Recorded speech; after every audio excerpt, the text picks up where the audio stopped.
Whispers haunt us in the dark, igniting a fleeting spark. Dreams are lost within the fight, restless souls in endless light.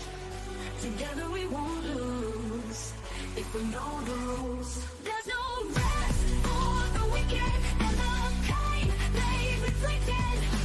One day we will see a true victory. There's no rest for the wicked, vigilant we shall be.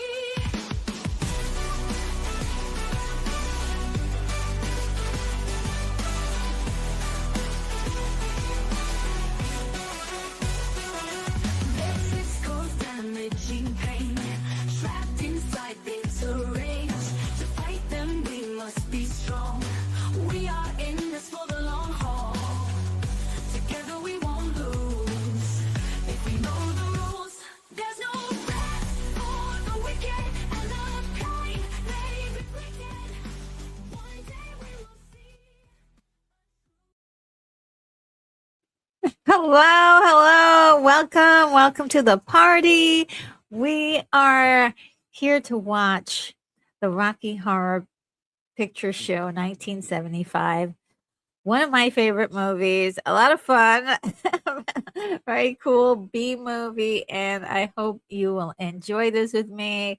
Maybe you'll have some stories on your first time ever watching the Rocky Horror Picture Show, and just the kind of the legacy that it has left behind for people who remember it. And I don't really hear a lot of people talking about this movie very much, but last year was its 50th anniversary, 50 years. And it was just one of those movies that, again, once you've seen it for the first time, you just smile. The performances are just insanely good. The characters are so juicy, and this is a story about a bad guy who's a sympathetic bad guy. He's like the main center of the story. The story really centers around this couple, actually. They're like average American, or supposed to be even like a pure innocent couple. And I'm not I wouldn't even say that maybe they're average American, but they are a pure couple, and have not been exposed to very much. But then they meet this extraordinary character and this extraordinary circumstance, and it is a romp, I would say, a very fun romp. Let's see who is here. I've got a lot of people, a lot of let's do some roll call for the retro crew. See who's here. I see that Keith E is here. Says Hooper is giving Time Warp dance lessons in the lobby for free. Okay, well, I think you should charge, because those are valuable skills. And Lord Toth says, "Damn it, Janet." I usually don't use that word, but for in this case, I will. And Lord Toth says, "Hail, everyone! Hail to you as well, Lord Toth. It's really great to see you." And let's see. Let's see. Gary Carpenter is here. Says, "Hi, everyone. I'm back." Well, hello.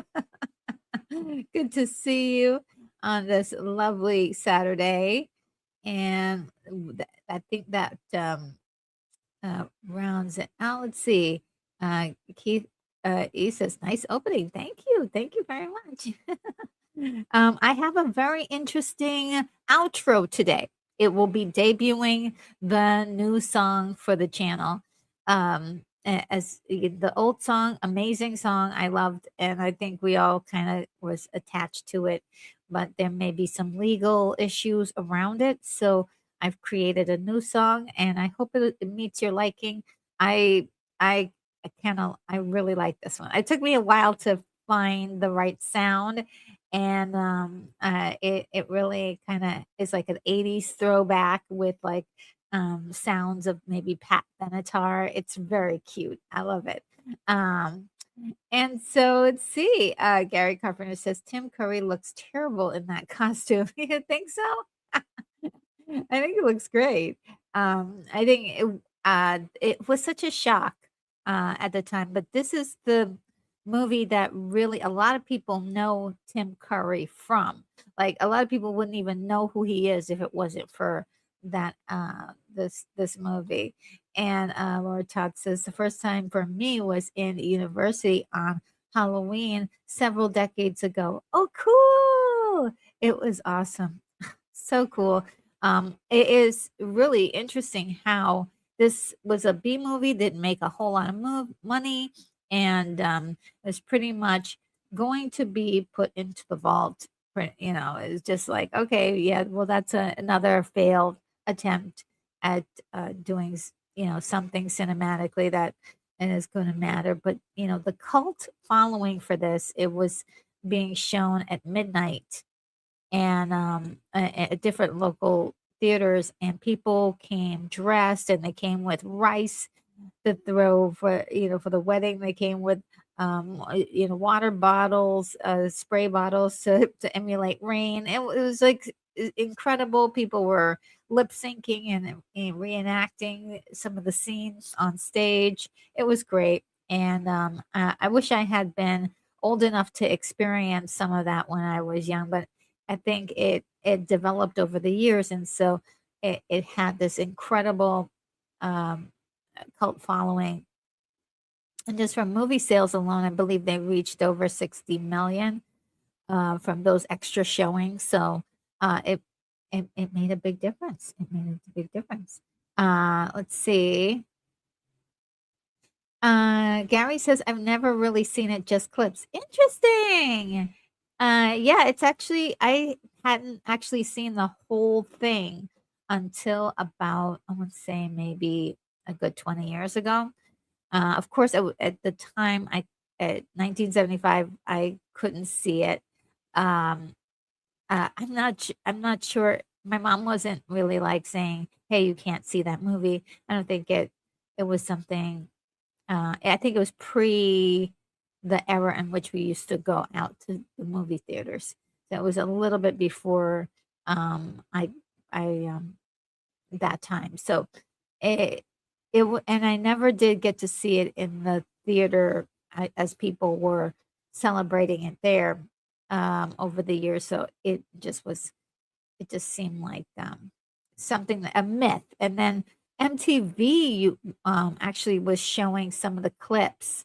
Maybe that's what you saw with some of the clips on MTV where they showed like one of the songs or whatever, or and I think they did a special once where they showed some of the clips, and it was really a lot of fun. A lot of fun. And H Price is here. Hello, says Happy New Year from Texas. Getting ready for that time warp. Yes, and remember seeing this at a midnight movie. What a mess it was. Finally got to see it on VHS without the crowd. Still have the album. Oh, that is awesome. Yeah, I can imagine like going to the theater thinking that you're going to just see a movie and you get all the shenanigans and the loud, people singing along and people yelling at the screen during certain times.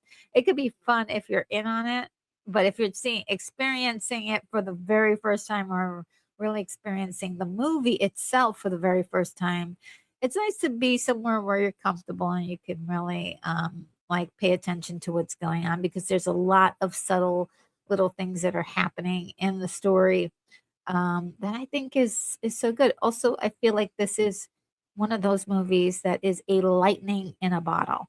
I couldn't imagine it coming out today. The reason why it was so successful, it hit such a big chord with everyone. People who could identify with different communities, and creative people, artistic, free loving people, and just in general, artistic people. It was something that hit a chord with even mainstream America, which was very odd to do once it started to weave its way through the cult following. And it is because was the first time people had ever seen something so interesting or ridiculous. Sort of like John Carpenter's movies. Like anytime anyone tries to remake his movies, it just doesn't quite feel the same as that raw creation, that raw creativity, and where the inspiration for that comes from. So, yes, this is, this is something like you could not. I don't think you can come up with this again. I know they did a remake, and that failed to really reach audiences because I think they lost the plot of what the what the what the original movie did or what it meant, and it didn't really speak to more. They took the word transvestite, transsexual too literally when the story was more about androgyny, and mixing up the the sexes, and also just sexuality itself, so it was less about you know being coded for labels, but it was more about something more raw and untamed, untamed is the word I would say.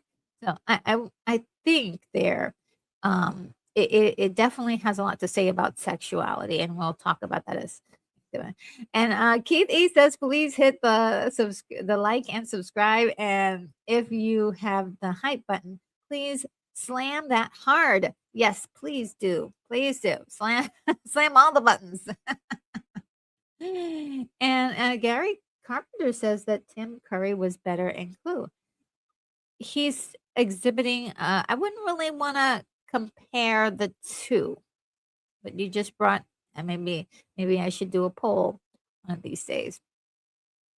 But it would be, to me, I feel it's unfair because they're exhibiting two different talents that he has.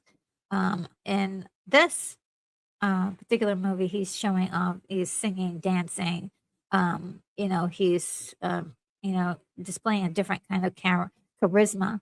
Whereas in Clue, it is really it's sort of a masterful kind of cheeky, fun humor that he's doing.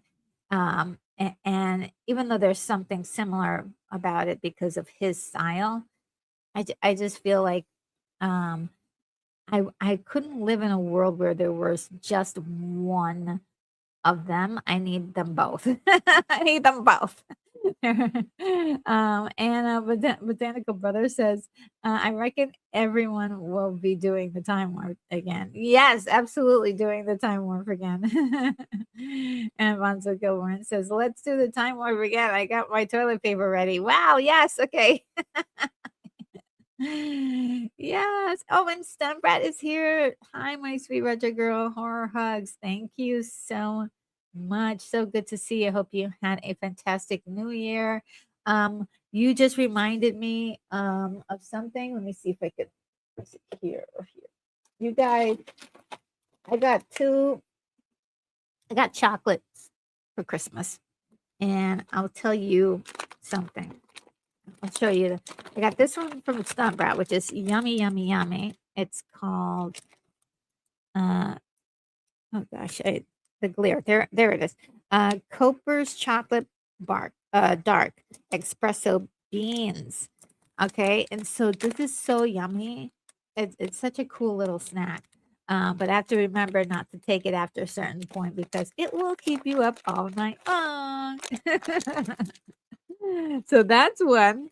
And then this stuff that Keith E got for me, which is set in the best way. I've never had this kind of chocolate that tastes this good. Like I've had this kind of chocolate, but it always was very bitter. And this is 72% cacao dark chocolate bar from Trader Joe's, that is imported from Belgium. Okay, totally spoiled. Totally spoiled. This stuff right here. OMG. Okay, a Stumprat. I think you're gonna like this if you haven't had it already. So good. And ingredients are so good as well. Um, I can't rave enough about this. Um, I've already had like 2 pieces today, and I'm like, "Yeah!" So, absolutely, definitely, one of my favorite, things now is chocolate. I was never really a chocolate person, but, yeah, just I really too only eat like little small pieces of chocolate, so it's gonna take me a while to finish the 3 bars that Keithy sent me, but they are it is so good. It is so good. And Botanical Brothers here says, Hey, RNG, and Happy New Year. Happy New Year to you as well. So good to see you. Um, and Gary Carpenter says he was in The Shadow. I don't remember.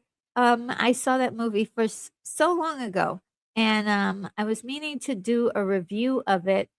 So I think maybe it's time to revisit it again and see where Tim Curry's at. Now, one of my favorite movies that he's in is also Legend, where he has to put on all that prosthetic makeup, and he does such a great job expressing himself even under all that makeup.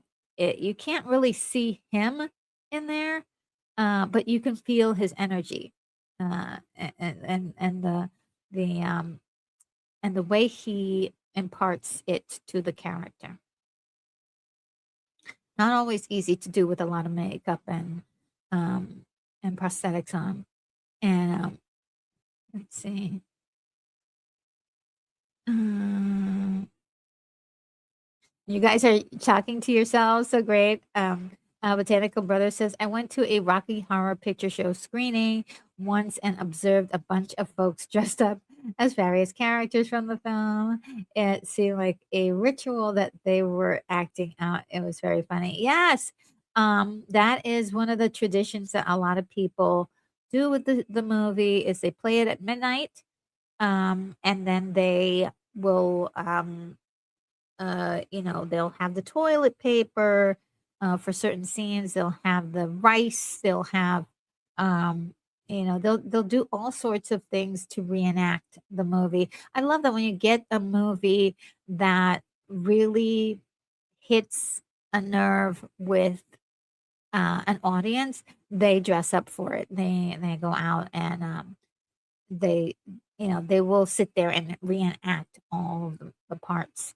You may have a hard time if, like I said, if that's your first time seeing the movie, it'll be a hard time to enjoy it. But if you've seen the movie before and you're just there to watch the shenanigans, absolutely. And Kimberly Ann Hart is here. Good to see you, Kimberly. And let's see. Uh, Gary Carpenter says the Hammer movies are not as good as the original Universal Studios monster movies.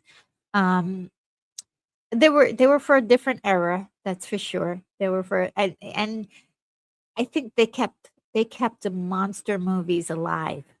They kept the monster movies alive. So I respect them a lot for that. And I follow them on X, and they do respect the Universal monster movies quite a big deal. So I do love that they play nice in the with the Universal Studios monsters. Um, let's see. Uh, and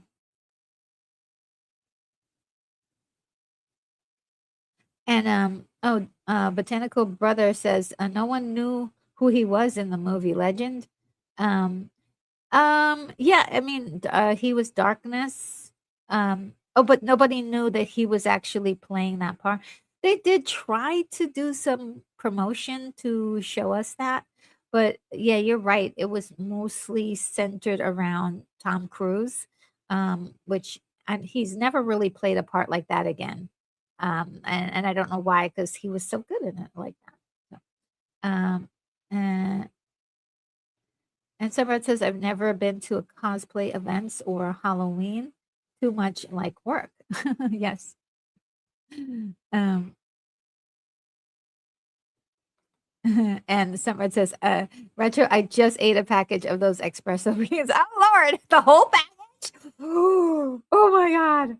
I don't know if I could. I would just be bouncing off the walls. And Gary Governor said, the white milk chocolate Kit Kat is really good. Oh, I love those actually. I have to, I had to stop eating those because they they have a lot of sugar in them. But they're so yummy. And the place where I usually get them, they stopped selling them, so that helped me, like, to wean myself off of them. I mean, because it's not really chocolate, it's just, cocoa, um, white cocoa that's inside wrapped around the wafer. It's so good, yum. Well, one of my favorites there, Gary. Yeah, for sure. And, someone says, "Richard, did you try the chocolate chips I included in your, box, cacao and sugar?" No, I didn't. I didn't because I thought I was gonna put them on the Millennium Falcon. I didn't want to eat up all the decorations for the Millennium Falcon. Um, and let's see.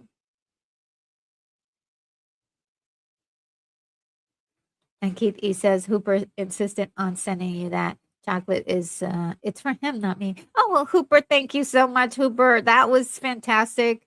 You know, thanks for giving your auntie a nice treat.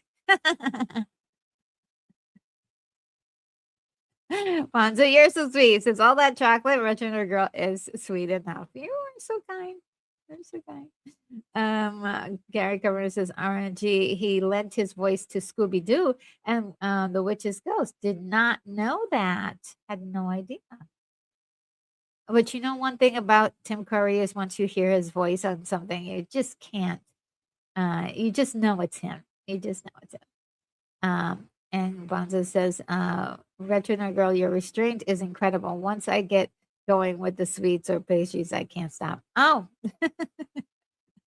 I don't know where it comes from. I don't know. I just decide things and then it just happens. I was like, oh, I'm only gonna have a little tiny piece. But you know what? I do have them often. So I think today I had 2 pieces, so I'm definitely gonna have another piece, later on. And,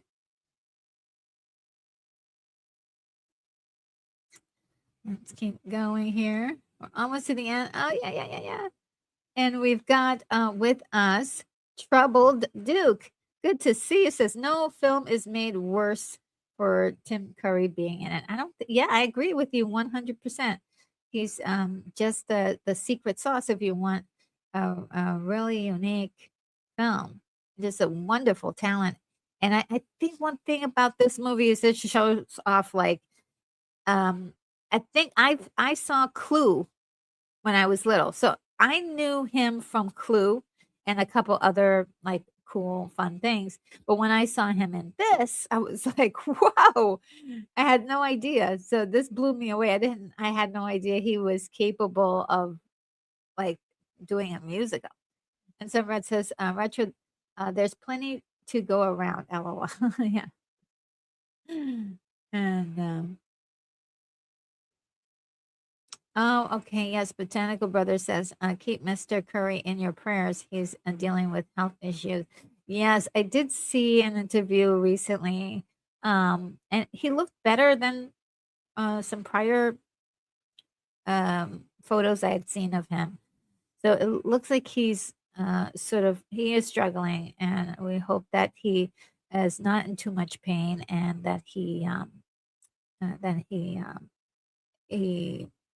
stays with us just a little bit longer, but we don't want him to also be in pain as well. And Gary says, yeah, he's in a wheelchair and has bad strokes or seizures. Yeah, yeah. The strokes are the ones that get you because then it's so hard to recover after a while, and it gets to be hard for people to understand you and hard to speak and stuff like that. Okay, so we have gone through the comments. We did the roll call, and now we are ready um, for the movie. Really quickly, I just wanted to just go through. I am watching it on Amazon. There's some other places, but I think Amazon is the main place you can watch it. I tried to find it on Archive, and I found some interesting um, memorabilia, but I didn't find the movie itself. So definitely urge you to go and look at archive.com for some really cool retro memorabilia. We'll bring back some memories for you. Rocky Horror Picture Show, just a little bit about the movie. Independent, it was an independent film, musical, comedy, horror, which is a very unique combination.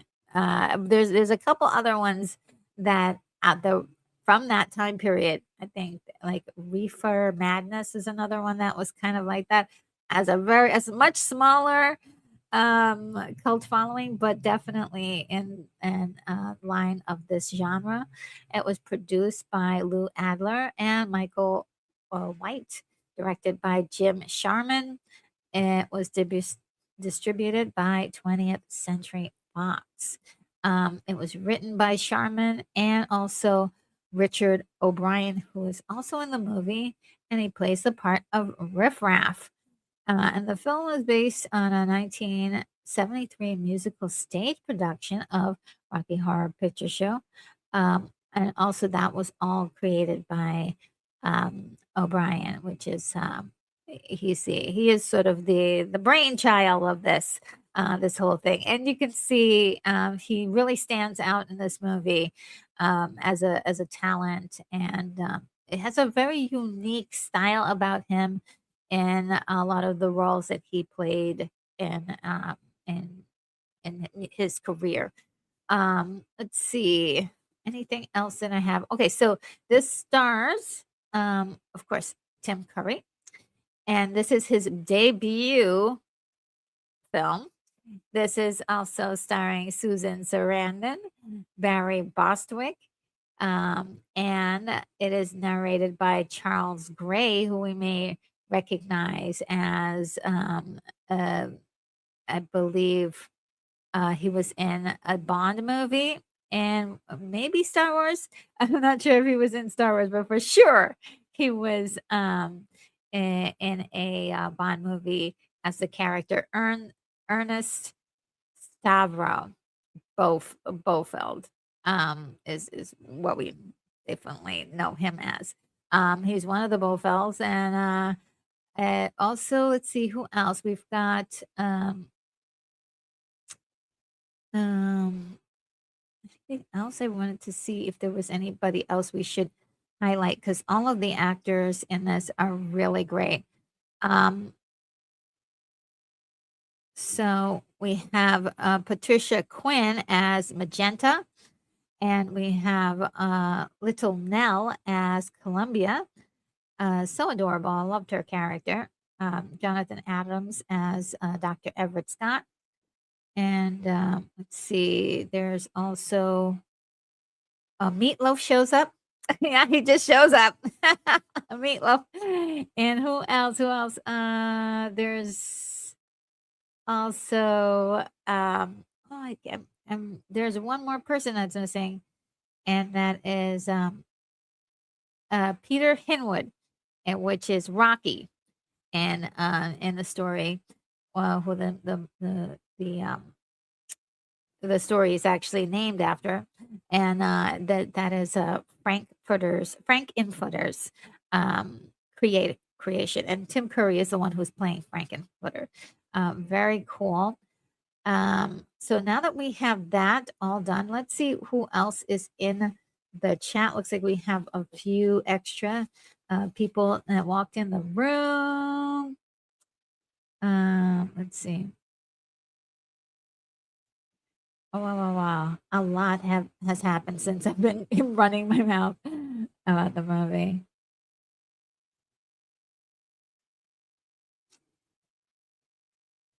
All right. Okay, here we go. Botanical Brother says, Oh yeah, yeah, yeah. I got you. I got that. Let me see. Oh, and Mark D with a C is in the house. Hello, how is this? Hi, everyone. Happy New Year. Oh, so good to see you. And I hope you had a wonderful holiday season. And Sunbird says it's pouring down rain here again. Oh wow. Um, and Kimberly says somebody's uploading Retro Nerd Girls Lunch Party. That's great. Um, oh, and Gary Carpenter says, do you know that Bridget Bardot has passed away at 91? Yes, very sad news. What a gorgeous lady. And she basically really became sort of a recluse in the last part of her life. And she did, got a very nice retirement from Hollywood. So I would say. And definitely admire her.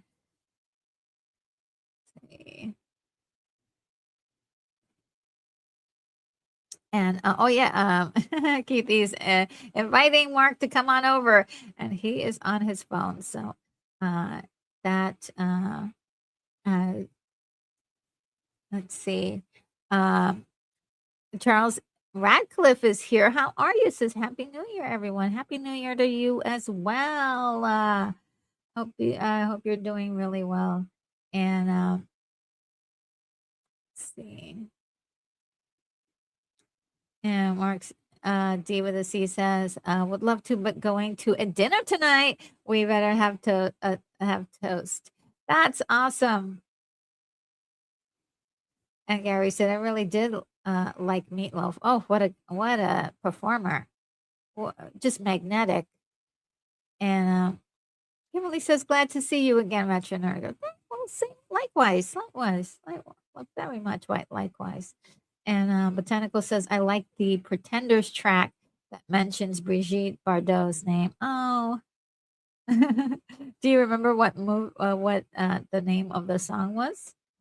All right, now let's get things going. I have the hype video. Let's get going with that.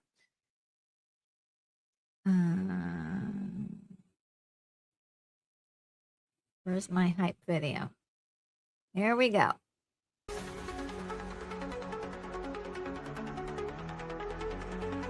Come on, it's party time. Hear the alarms chime. Let's watch a movie. It's time to get groovy. It's time to party, party, party. We got to party, party, party. It's time to party, party, party. Party, party, party all night all night long.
All right, we are ready to go. And Botanical Brother says your intro movie theme reminds me of music from Stranger Things. Oh, cool. It is 80s inspired. So there we go. There we go. Look, I love making music. It's the AI music, right? And I create all the lyrics for it, but I design it so that way it is very much like the 80s never ended. So in my universe, the 80s it never ended, and it's still here. Oh, okay. So um Botanical Brother says message of love. Okay. I have to look at that again and listen to that again and see. All right, let's go ahead and get started. And I'm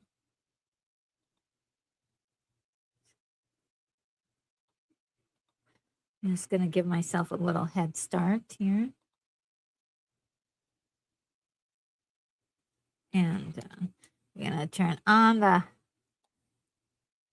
timer. And so, for any newcomers, the way that it works. Oh, wait, I forgot about the banner. Make sure I get the banner. There we go. The way it works is that you have your copy, I have my copy, and we watch our copies together. And I will count down from 5 to 1, and after 1, that's when we'll hit the play button. All right? So, that should start the movie. So, let's do it. 5, 4, 3, 2, 1, hit play.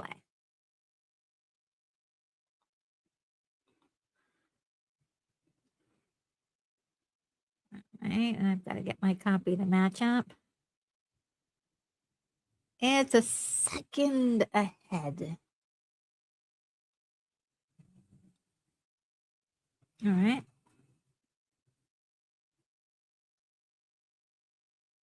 Actually, let me double check to see if this is right.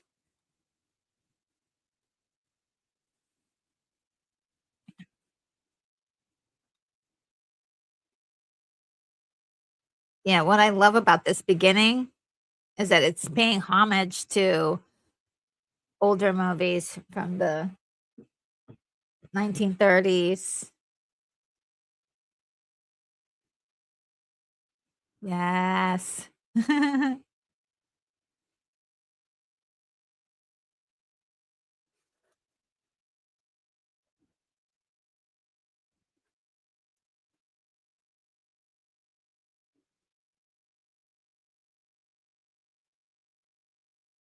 This is iconic. This mouth and the singing and everything for this sequence. Iconic.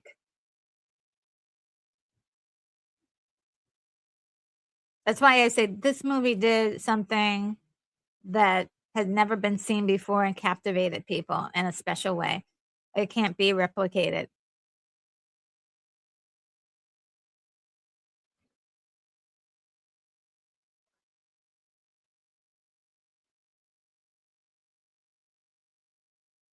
It's like a love letter to old movies. And when I say the 30, like 30s to the like 50s, like 1930s to the 1950s.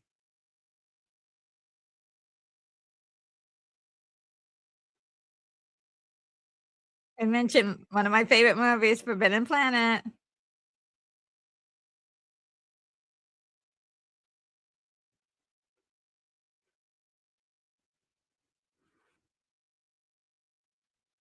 Yeah, they made so many references in that first song to older movies.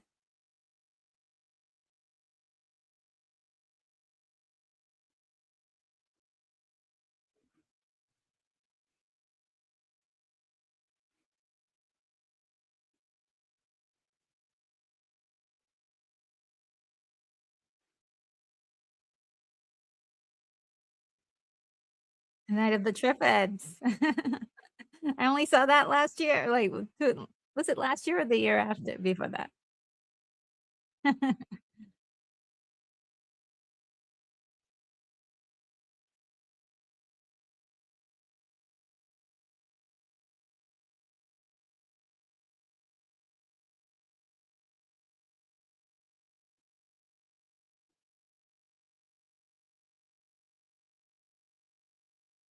I love this.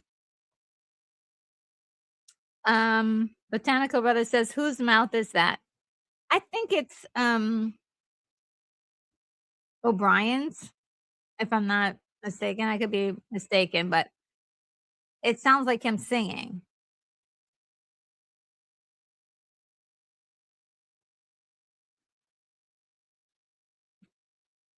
And Francis from Forbidden Planet. There we go.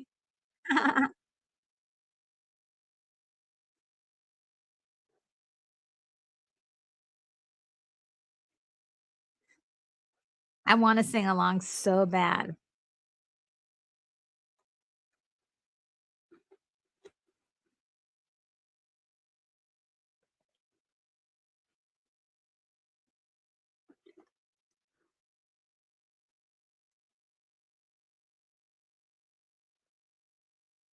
RKO.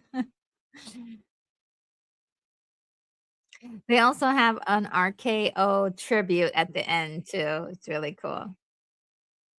Blink and you miss it.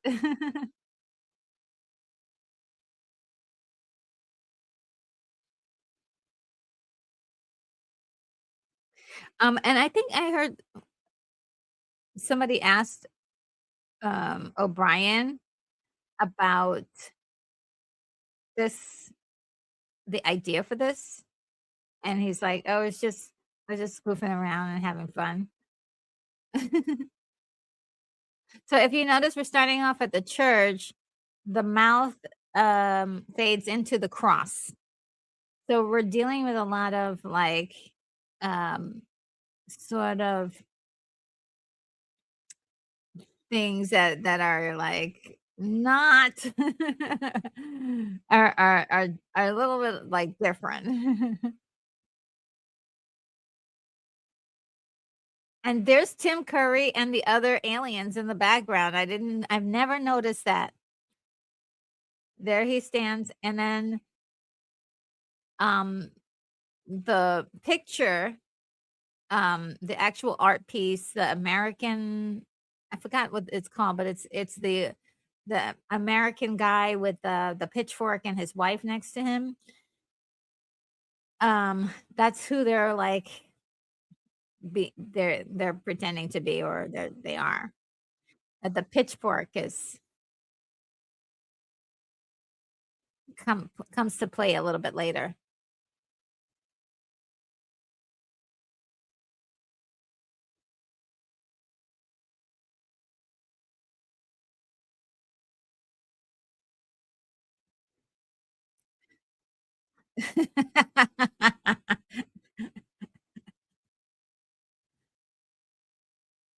Okay, this car, it says, "Wait till," uh, it you gotta see we gotta see what's on that car.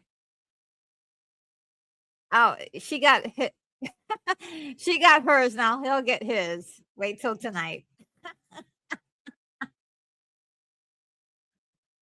Be just and oh, I forgot what that says.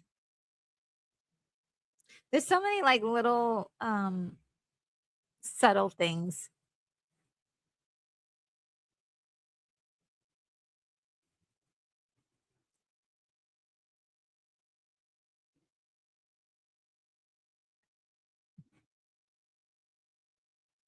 It's so wild to see how young these guys are.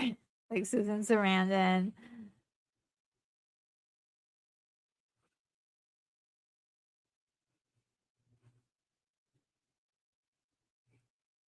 She's like,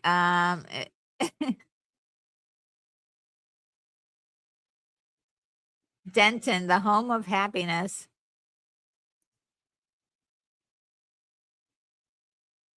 Oh boy. Is he gonna pop the question?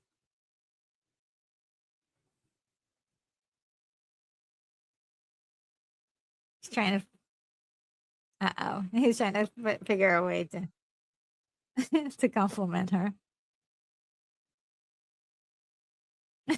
She's like, "I'll take it." It's lame, but I'll take it. Janet.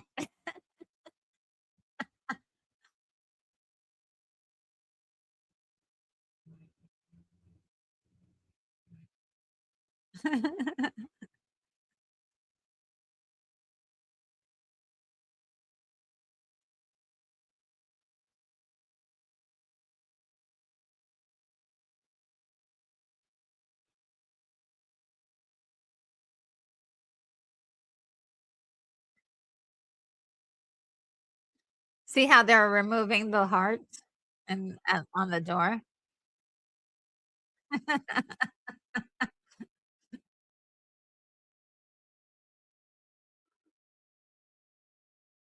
She got her proposal. He was ready though. He had the ring.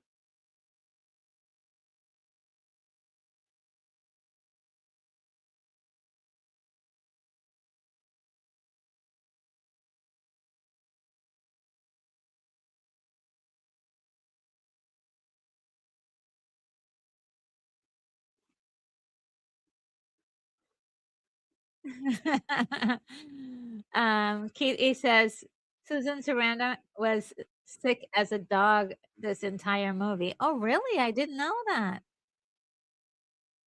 Would never know. Never know.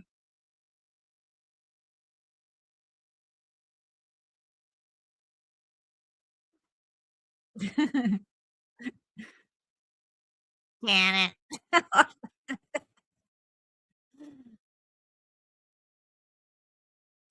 I love how the aliens are right being pretending to be regular people.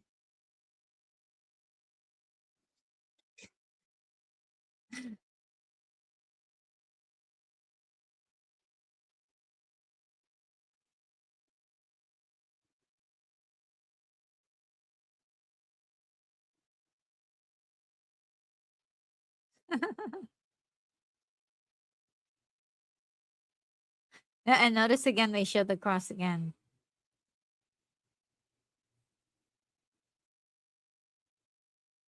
I love this guy. The narrator is just too much.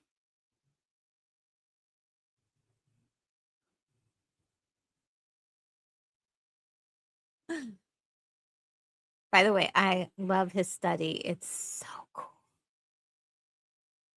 So he's says and he has this whole book of characters and he's got like hundreds of them it looks like. So there's a lot of different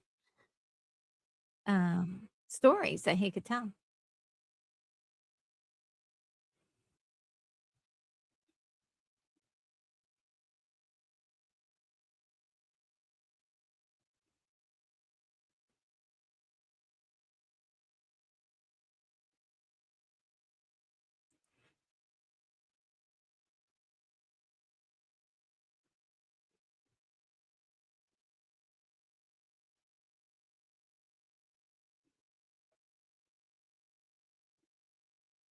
Yeah.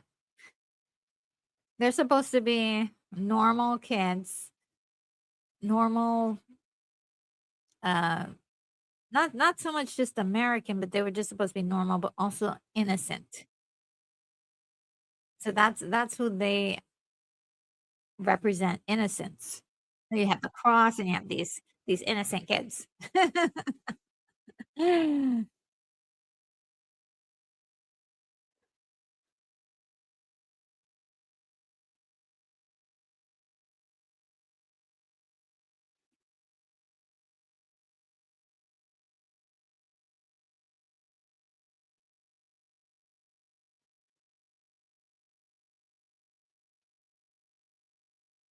So this is the Nixon era, it looks like.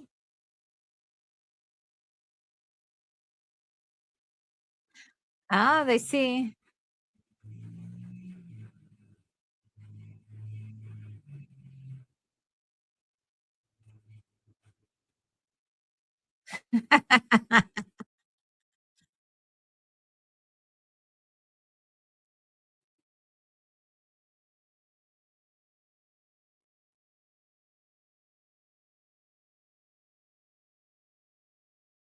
Yeah.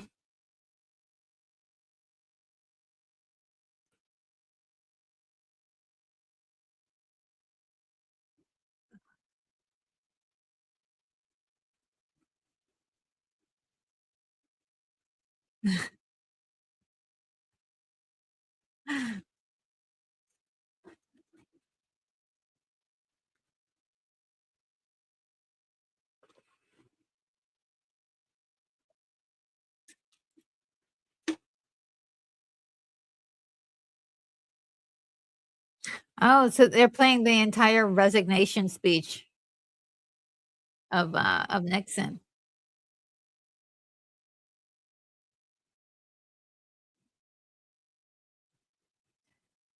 Oh, I'm buffering.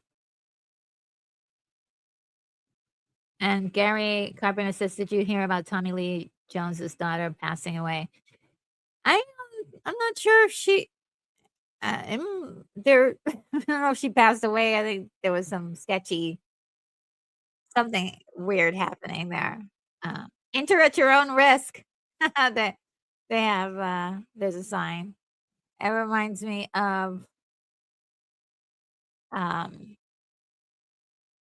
the sign for Dorothy and the crew in The Wizard of Oz. Enter the forest at your own risk.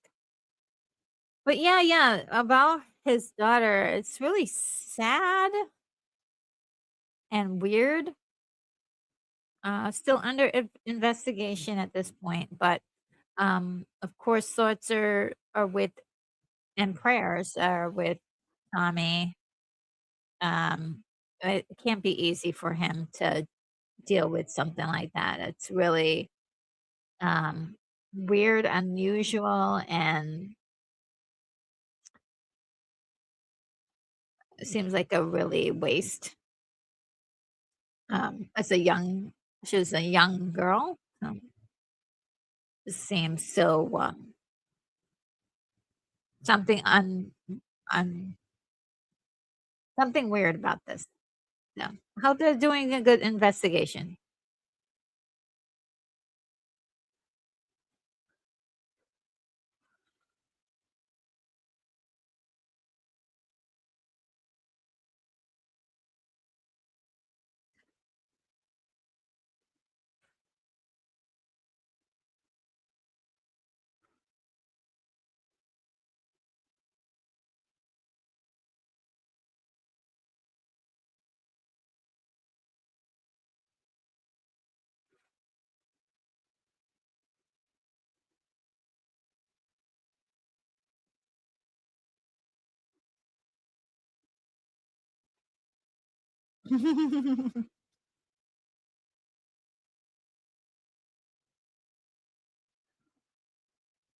The singing is so unique.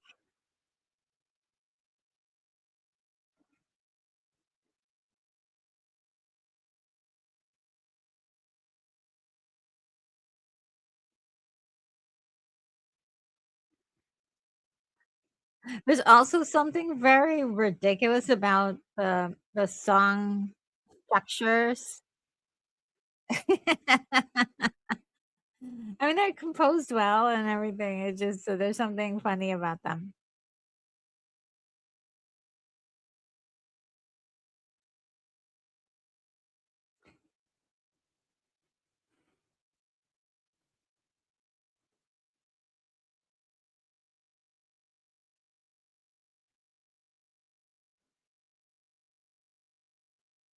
Oh, let me just make sure that I'm all lined up because there was some buffering.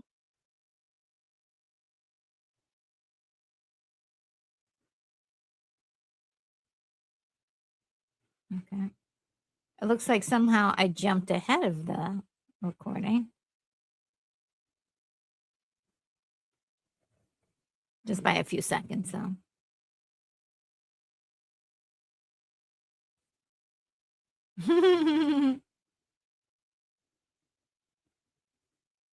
hello. What's hello? He's like Igor, like he's playing a part that's like Igor.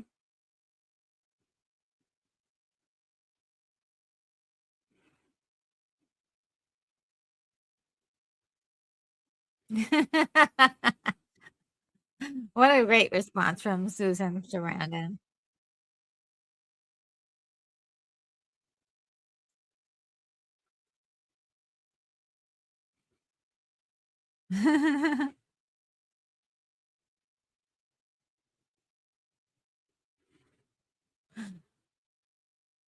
I'm sorry, but if it was raining and then there's a guy who comes to the door like that, I'd just be like, I was just checking to see if there's anyone home. Now that I've found out that there's somebody home, I'm done. I'll take care. Have a great night." And I would continue to walk in the rain.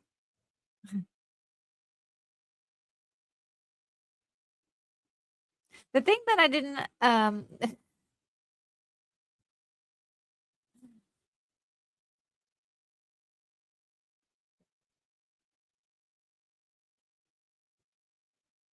the Masters Affairs.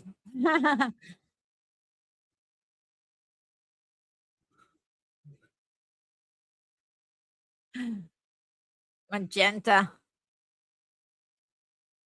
I always love the names, Magenta and Columbia. Ah, so cool.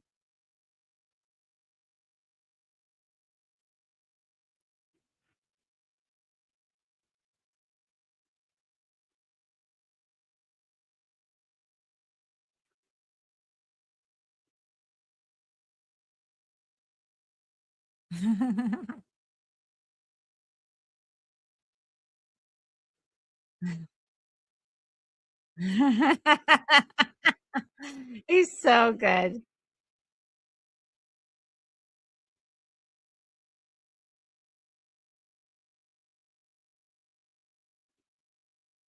What range? He can go up falsetto, and then he can go "Wow."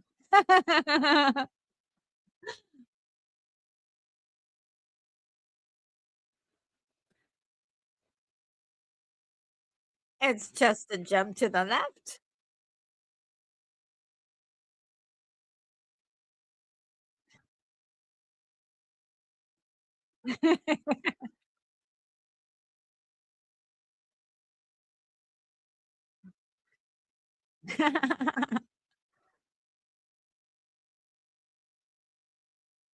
Now, I don't know why Janet is fainting. It's not like she's seeing anything terrible. They're just people dancing.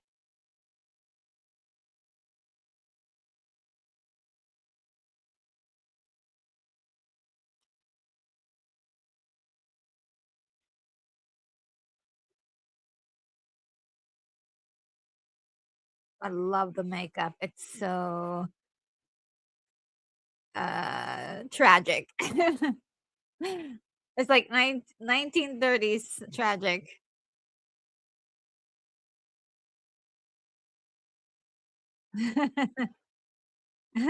Look at Riff Raff go.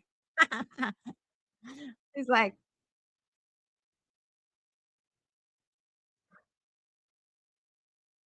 "And here's Columbia."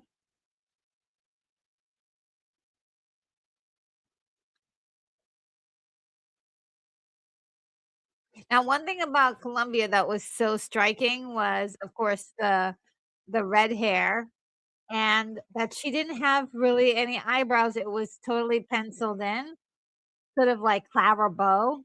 So I think there was a lot of, like, references to, like, to, like, Clara Bow for her character, visually.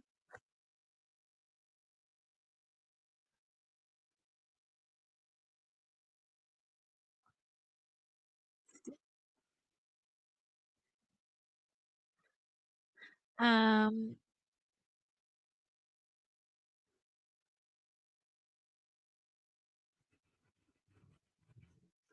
Oh, Gary Carpenter says that, Tommy Lee's daughter, 34, was found in the hallway of Fairmont Hotel, and it was unresponsible, foul play being ruled out. I don't know why it's being ruled out. Sounds very suspicious to me, but maybe she had a heart attack. If that would be really cool to if they could just say that, if it was that. But that's a total possibility. Um but for a 34-year-old,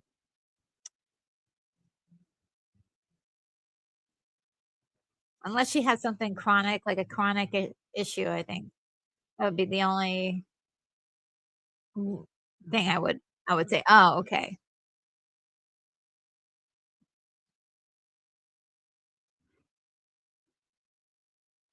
They like pass out from being exhausted from just all that exertion. This was their opportunity to leave.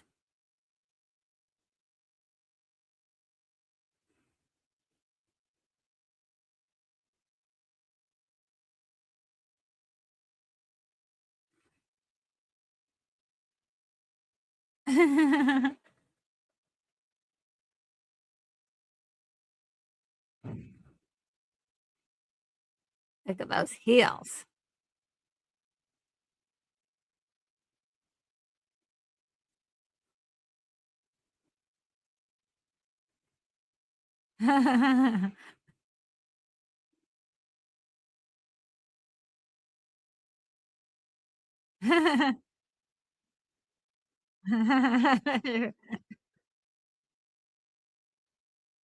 Here he is. You can already tell that Magenta and Riff Raff are not impressed by Frank Infooter.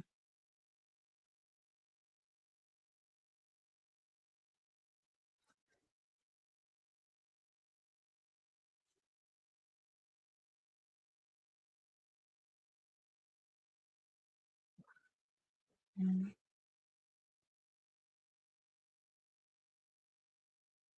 I also like the fact that he didn't go for falsetto. Um, that he used his like lower, deeper voices for this. And I think that that really plays into the what am I watching here? You kind of feel like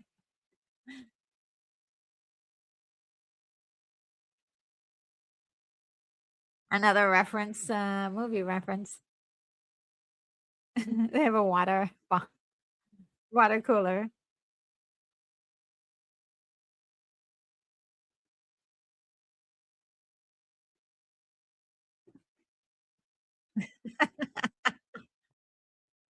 How about that? I always love that part. How about that?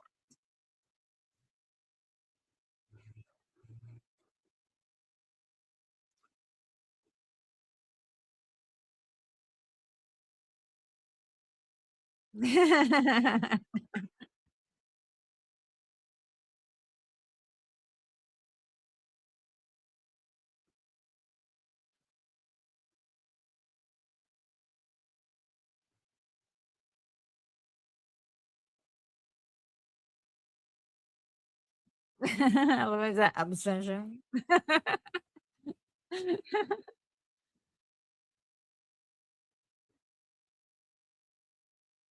Yes, Keithy says that Frankenfurter also plays the part of the minister at the church. Yeah, we saw him in the beginning. Very, very quick. If you blink, you miss it moment.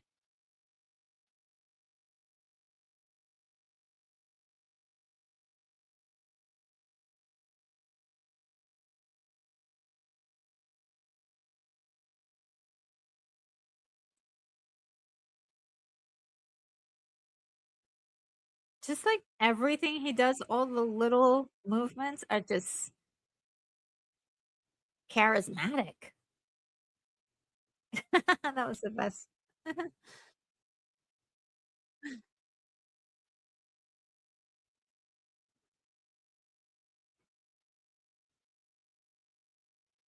So they're showing too here how he's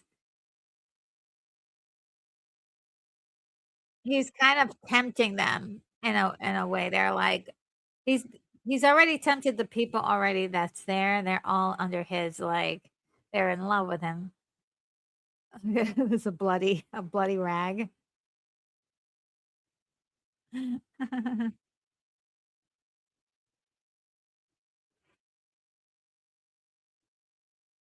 They're undressing them.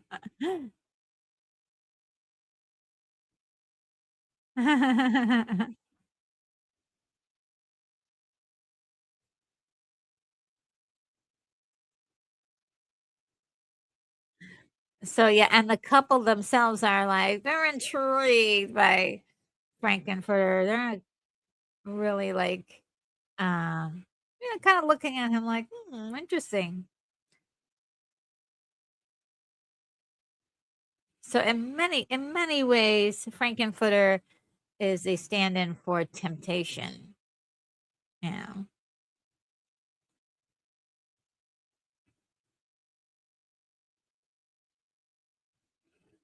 The other thing,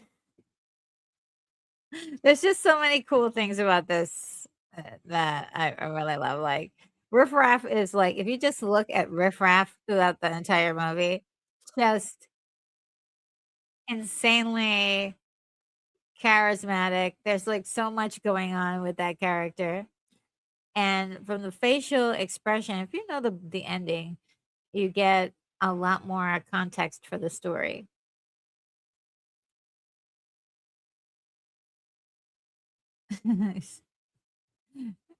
They're like ladies first.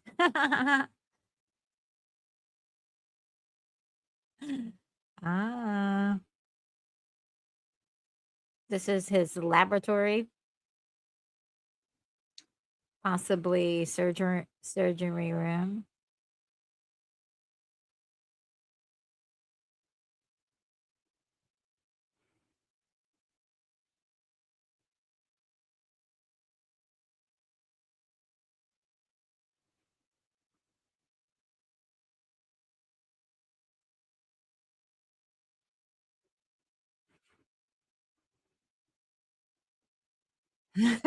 Gives him like a good old man. Enchanté. See, he's like tempting them.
I've always been fascinated why he asked them why if they had any tattoos.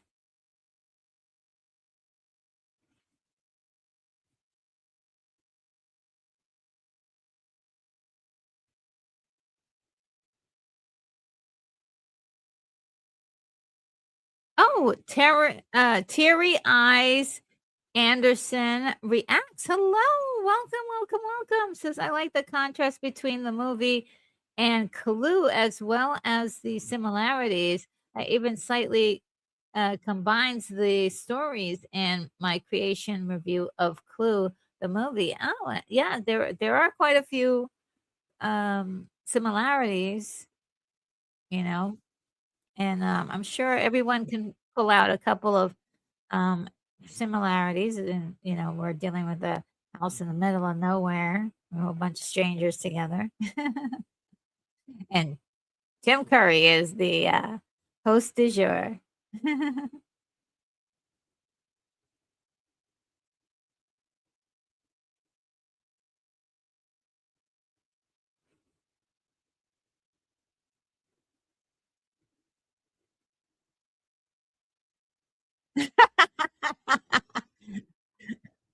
The hubris. Ah.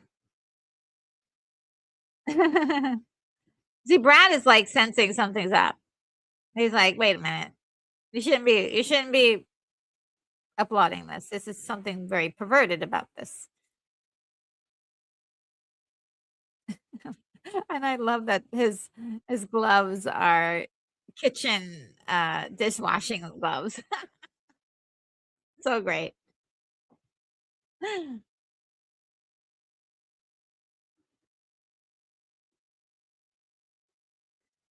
And all of this is a performative to feed his ego.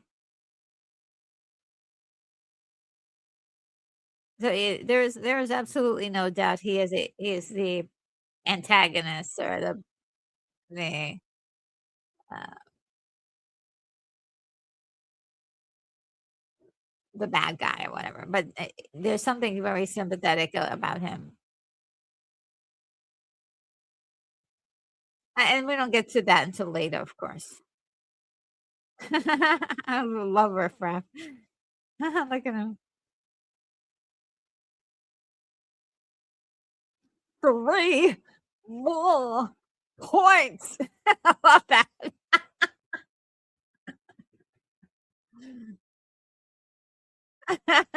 So dramatic.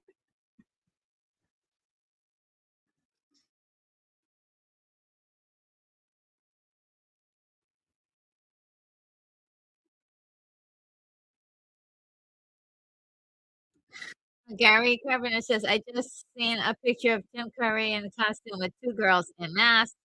Who are they?" I think that might be Magenta and Columbia.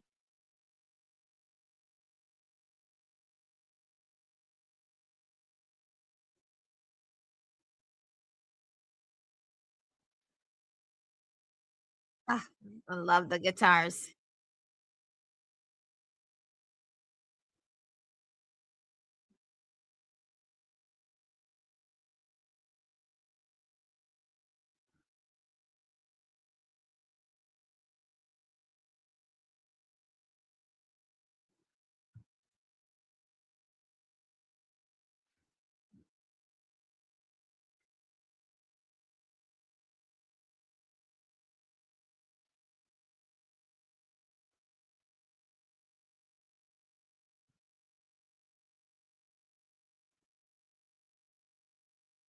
And by the way, 1975 special effect, not the best special effect, but it wasn't going for something that was gonna blow your mind, but it tells the story, right? So I love the low tech sci-fi that's happening here.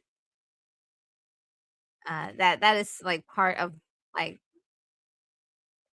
a genre of filmmaking I absolutely adore. Is like just communicating something a little bit high end science fiction, but it's done simply. Rocker. I love it.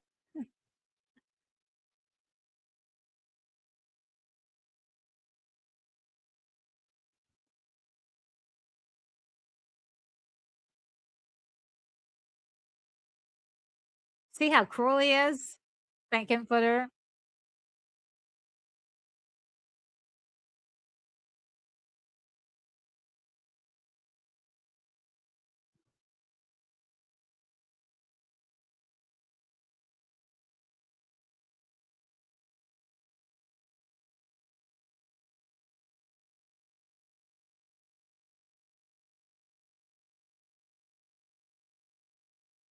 By the way, everybody in the crowd, they're they're not humans, they are also Transylvanians.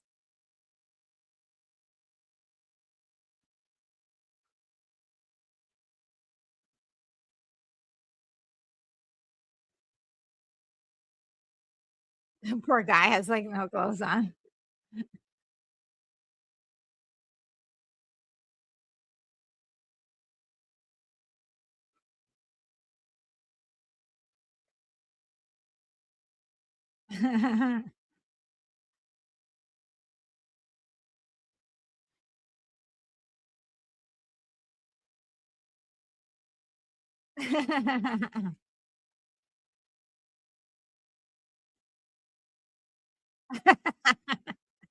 Frankenfurter is, like, crazy about him.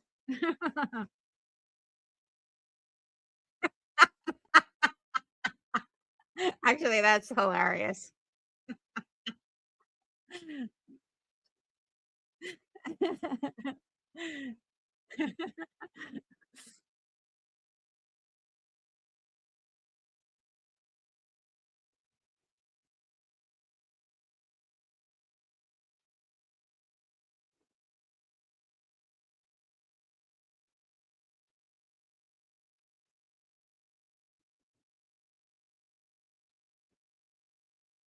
I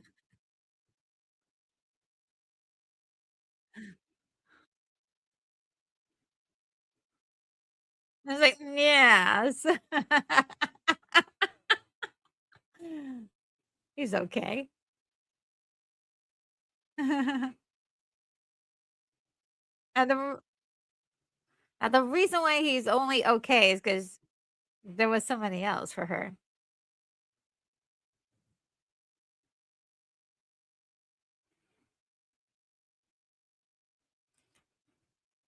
He's looking for that ego stroke. And she's like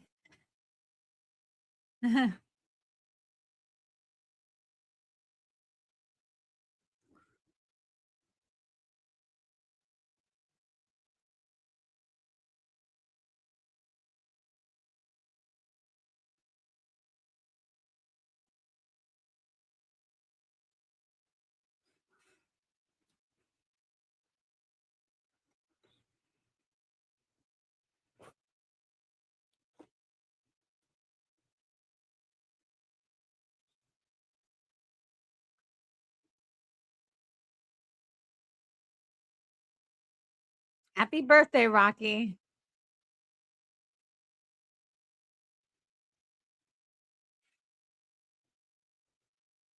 You're giving him some weights.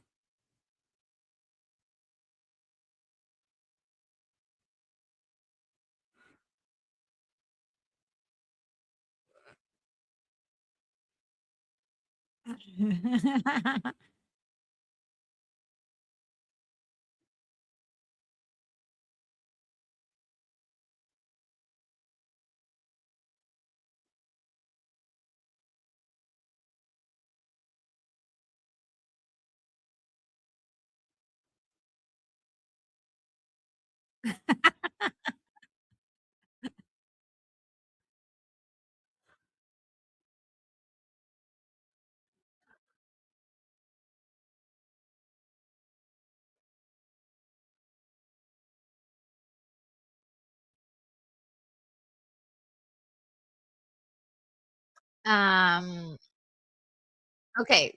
Oh, Terry I. Anderson reacts has a lot to say. Says, "I like to think that, Tim as Frankenfurter survived this movie and then went to the next mansion over and started again, but this time changed his name to Wadsworth." Okay. Um, that Wadsworth, we're talking Nightmare Before Christmas. Uh, Also says Rainbow Tub in 3, 2, 1. And Brad and Janet arrive. They get their clothes off, and then Rocky arrives with the debandages them. And then for Meatloaf, I like to think that this was where he ends up after the end of Bat Out of Hell.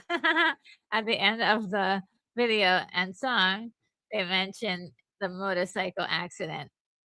Oh, I like it, I like that. He's so good in this. Such a small part.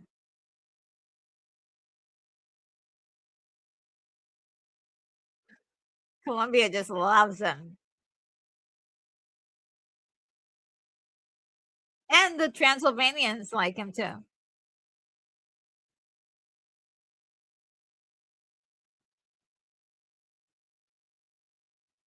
Do your thing.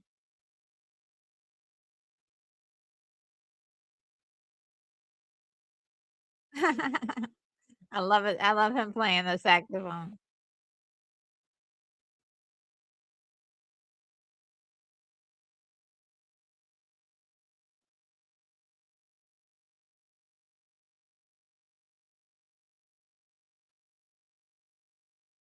See, that's why Rocky is just okay. He's no match for this guy.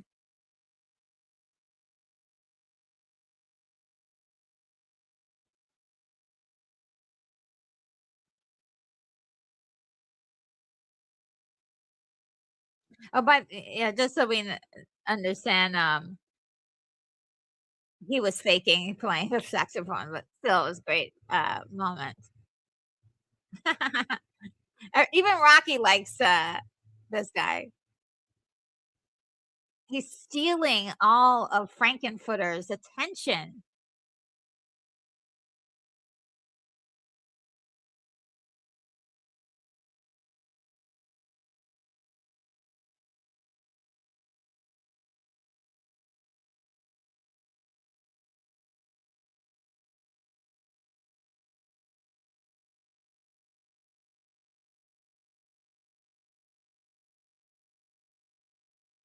I love how the camera is like doing POV.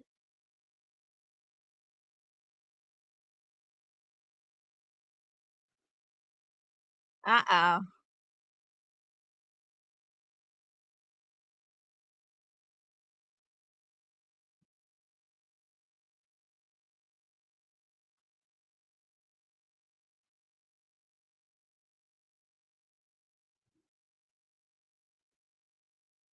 Oh no.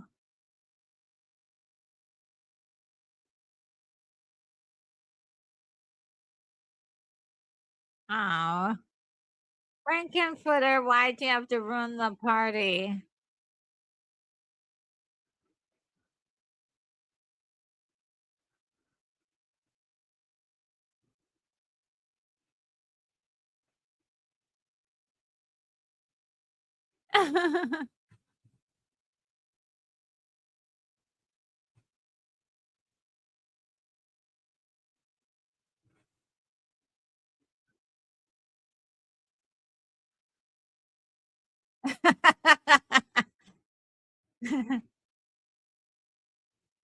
He's mad at him.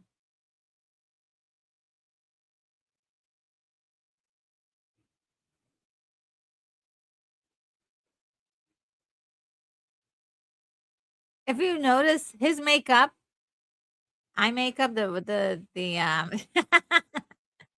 eyebrows is just like Lydia's in the animated show for Beetlejuice, which I love.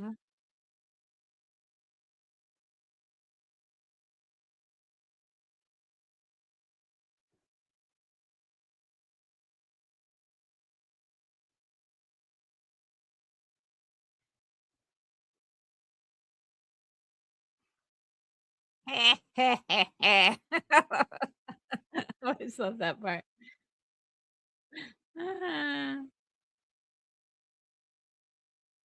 Oh, Tom Baker is here. Hi, Tom Baker. How are you? Happy New Year. Hope everyone's doing great. Yeah, we're just some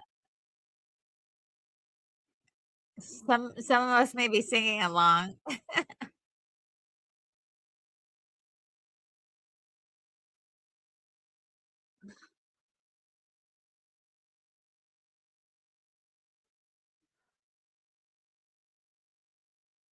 The wedding processional.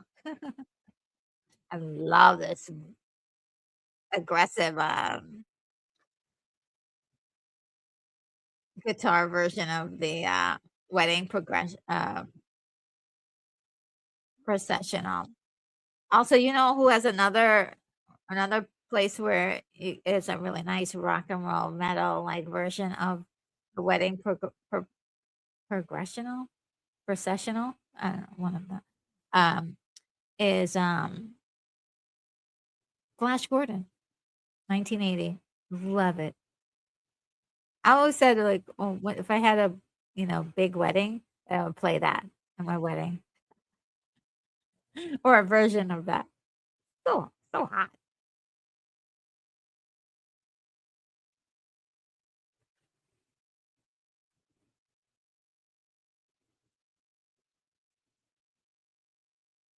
Glue. Separate rooms, which is kind of weird because if you're going to a separate room, you're like, why would you be going to a separate room if you're like to your boyfriend or fiance? Should be together, but unless they were hope they just throw them in there. Well, to be honest, Columbia is really pissed off that her boyfriend, the one that she really loves, got killed.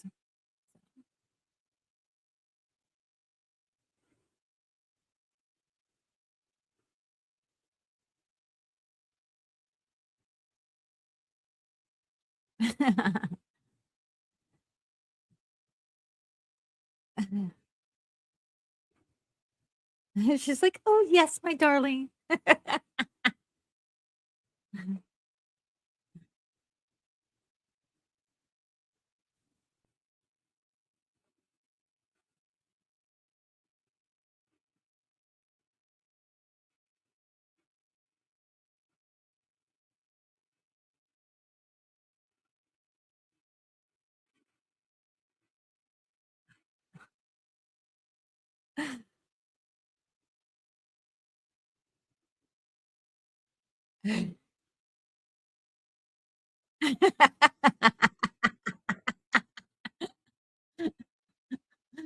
Oh man.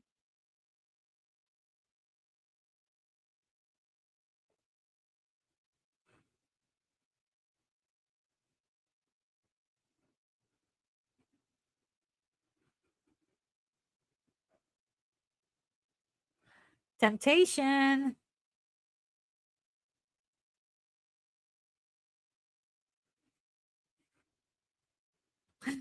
There, yeah, temptation. There you go. He was temptation.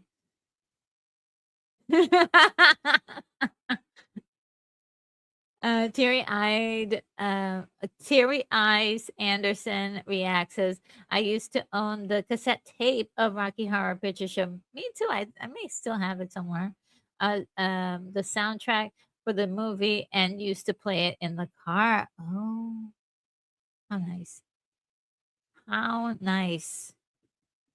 The good old days of being able to play those 8-track tapes, those cassette tapes.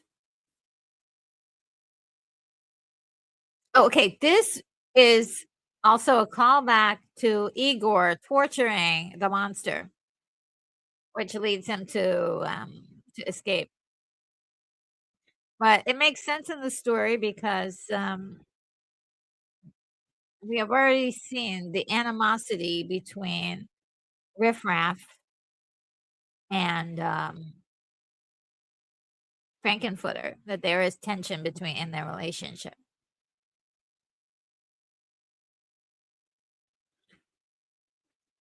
These 2.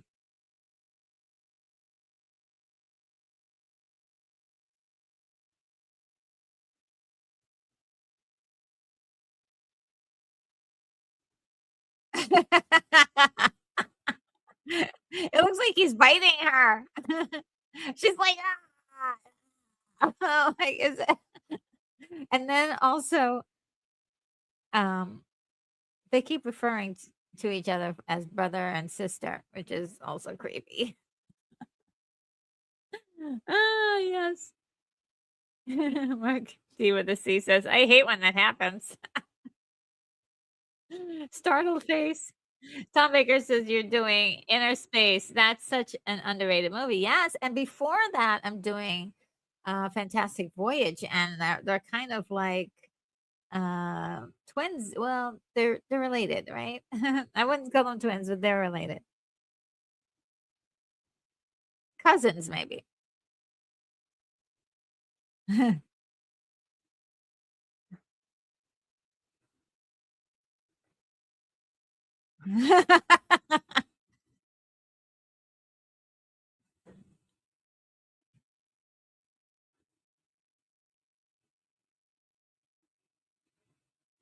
Again, he's temptation for both of them.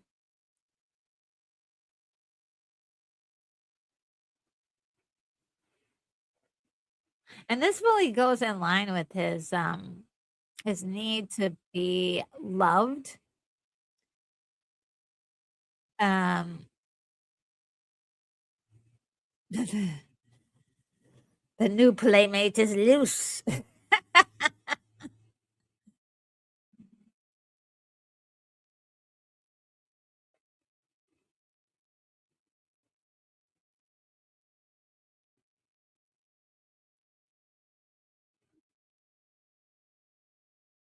By the way, that looked like a fake chair. I forgot how they used to make those.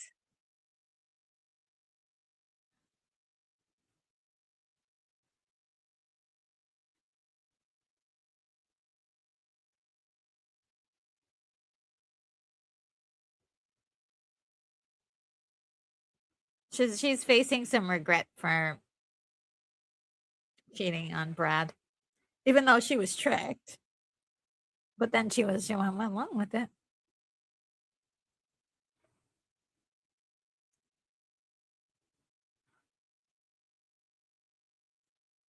Sane persons.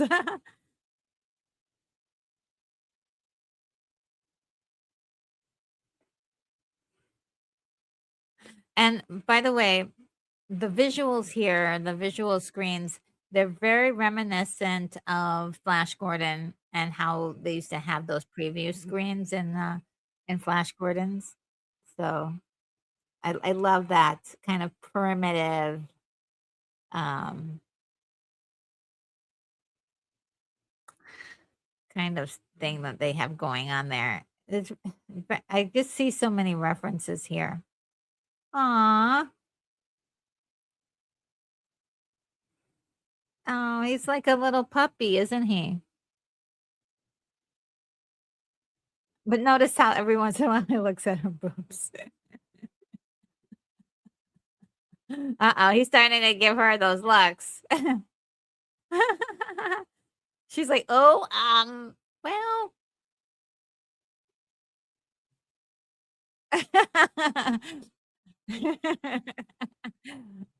We've already done a lot of cheating already. My man's cheating on me, I'm cheating on him. Why not? Another cheat. It's temptation, again.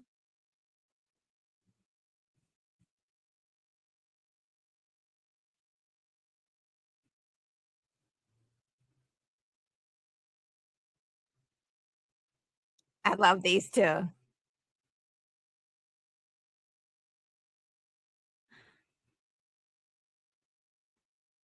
Okay, Terry-eyed Anderson reacts says, according to the opening song, I think the servants Riff Raff and Magenta are supposed to be robots. Interesting. Um,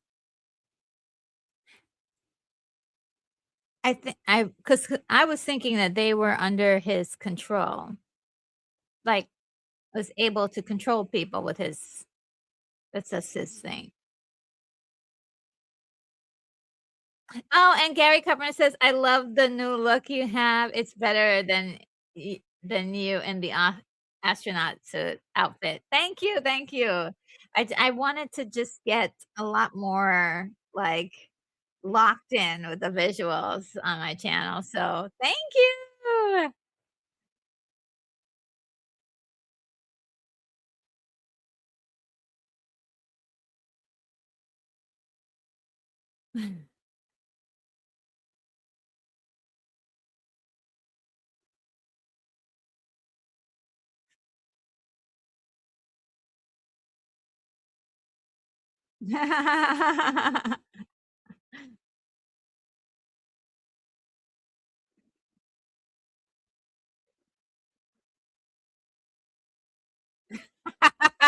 Look at his face.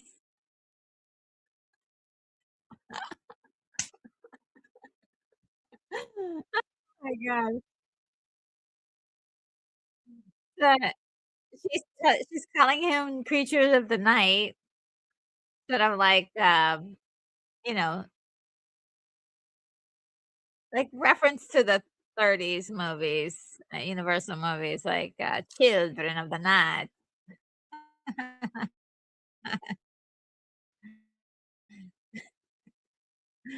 The girls are so naughty.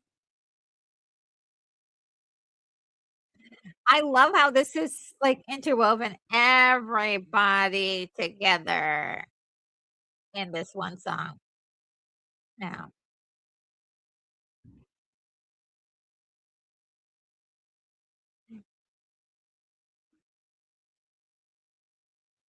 I wonder if I'm in the right spot because, okay, like, I'm, like, maybe a second ahead, which I don't understand, but let's see, look at how mean he's treating Riff Raff.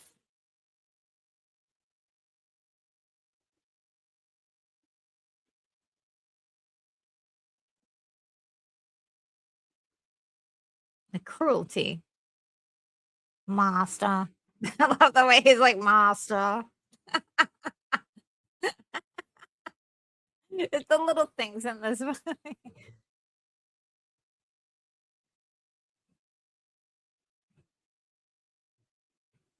Gave away something. He's like, "You know, this earthling," and he's not supposed to say that. They're not supposed to know that they're not from.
Teary eye Teary eye says, "Great Scott, toilet paper."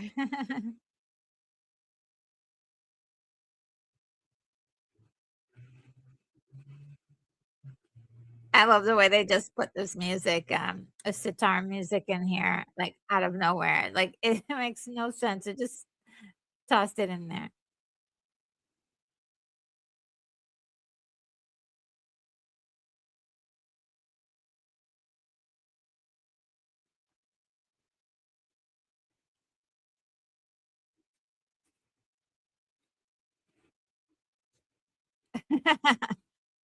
I like the way he's like, "Brad."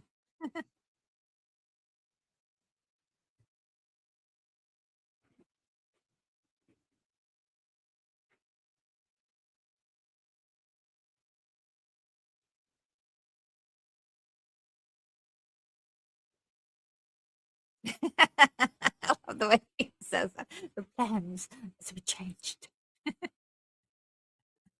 It's so funny. I'm sorry, it's just a subtle thing. Uh-oh.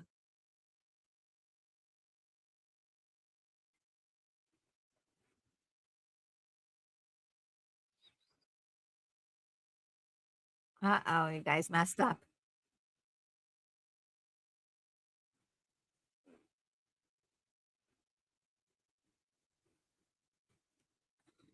Uh-oh, busted.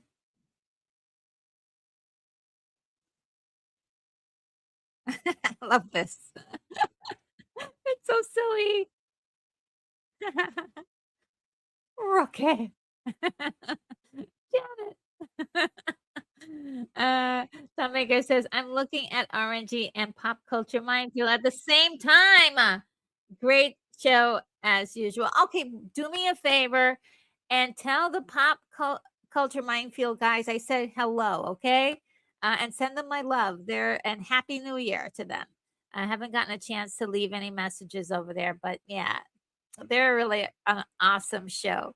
So love those guys. Love those guys. If you guys haven't subscribed to Pop Culture Minefield, I think you should check out what they have in their live streams because they have a lot of movies and cool reviews. They have great discussions. And just some really great guys over there and gals too. There's one lovely lady over there as well.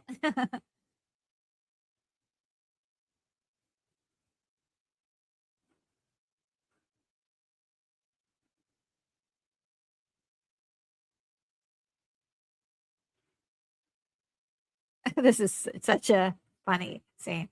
They're all like about to fight each other and they're like, "Oh, well, it's dinner time."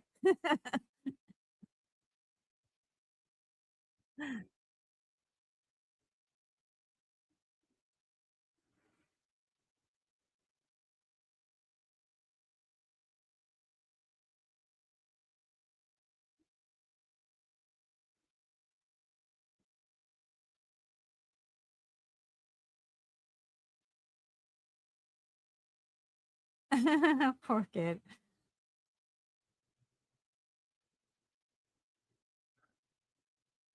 You really see, like, you have the innocent couple, but then you have Rocky, who is also, like, super, super innocent, doesn't know anything.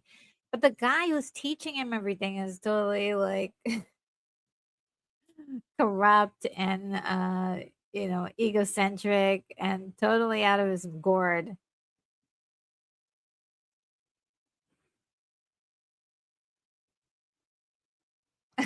Puts on a hat.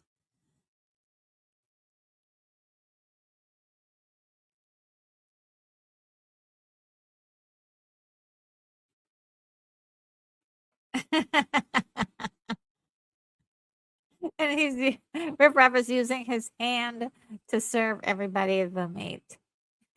He's just throwing it on their plate. Oh, I like that Columbia was like trying to teach him how to, like, she was like, do the right thing at the dinner table.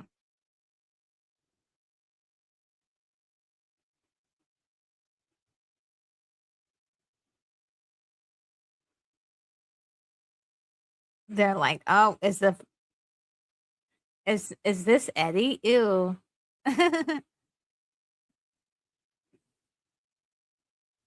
He lost he lost Columbia.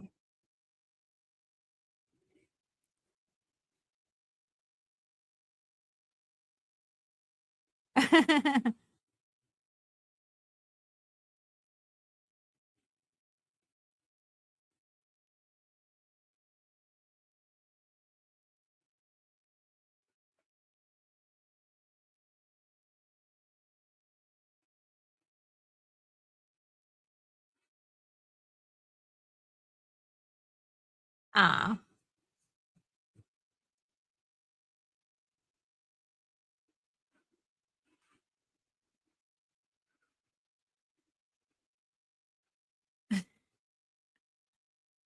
I see what you guys are doing.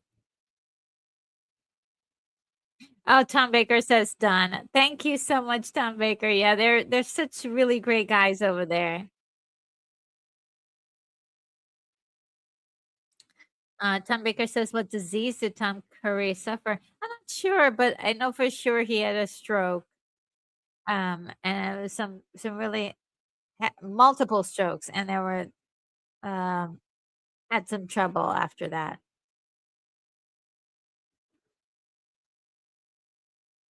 Aw, it was a low down, cheap little pun.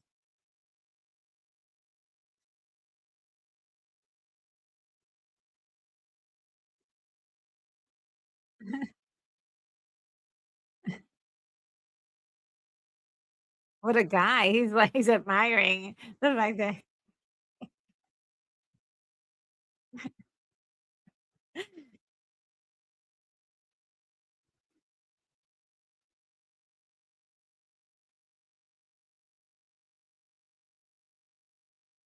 Aw, poor Columbia.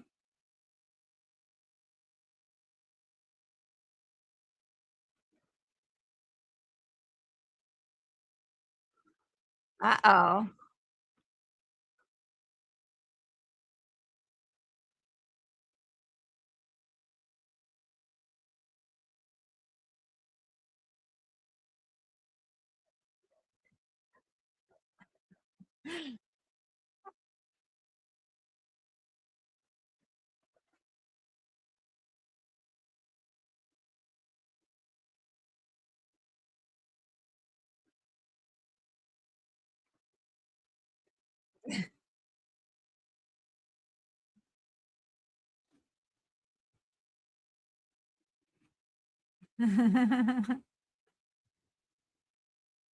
He's like, "What a guy for pulling out such a labor knife on people." He's like, "What a guy. After my own heart. After my own rotten heart." Oh, snap. Oh.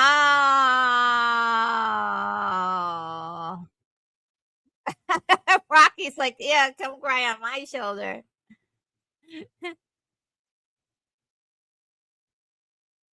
Oh, no, poor Janet.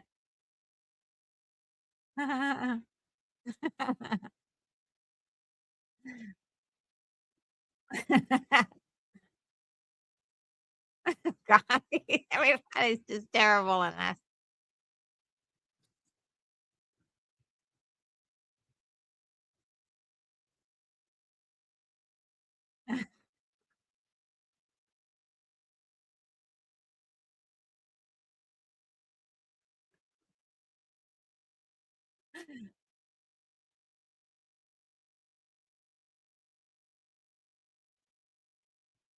You're as sensual as a pencil.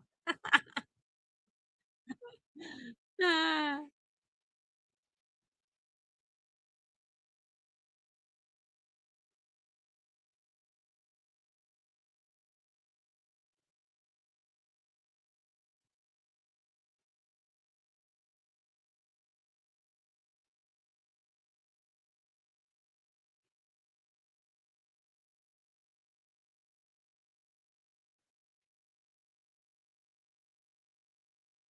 This is the secret he's been holding this whole time, but he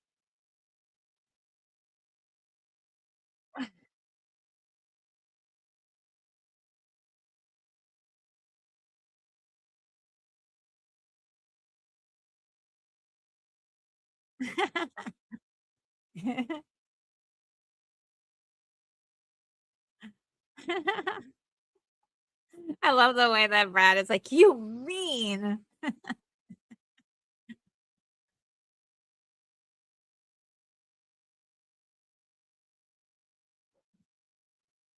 I love the way his voice vibrates when he says time itself.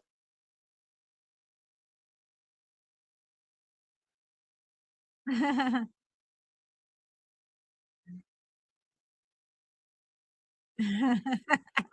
love when he's teasing her. She's like, "What?"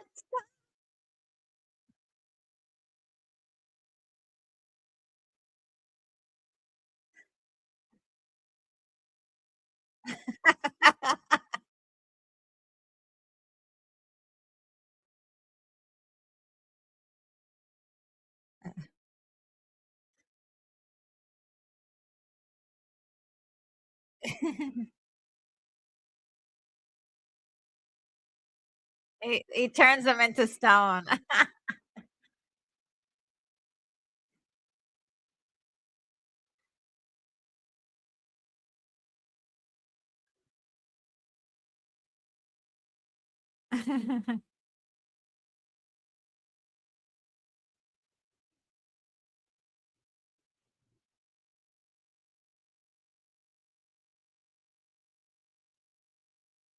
Also, before Eddie, she was the hot new thing.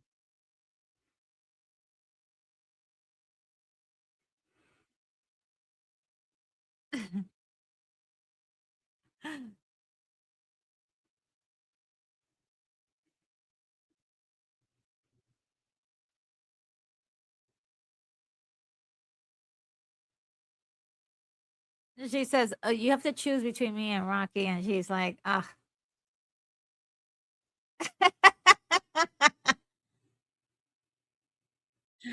And he even does the same thing to Rocky.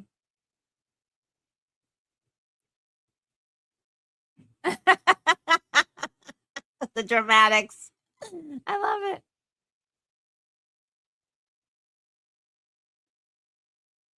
Yep. You can't control things and people. They're even turning on him.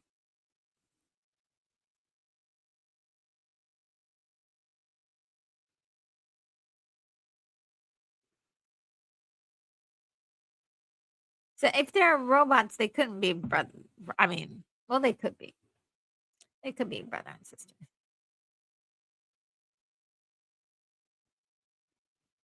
In abundance. Always love that. I asked for nothing.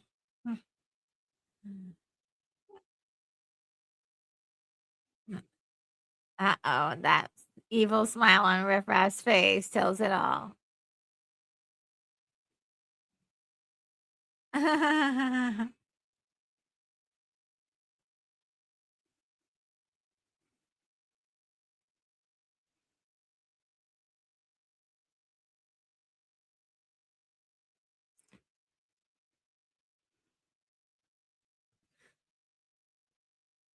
Such a unique movie.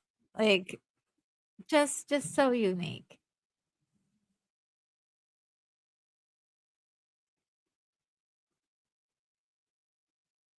There's no rhyme or reason to it, but it's also there is a rhyme to and reason to it.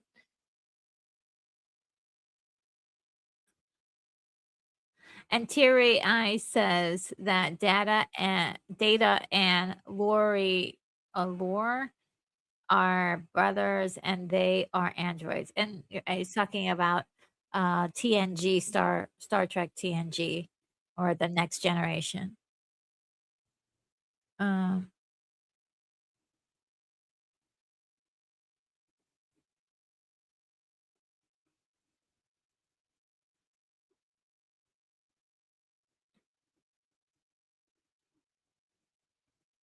this guy is just the best narrator.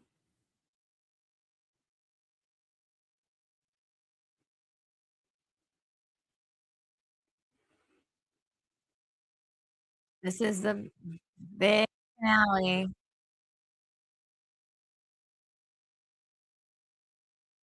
He's got like a face mask and he's got his hair tied up.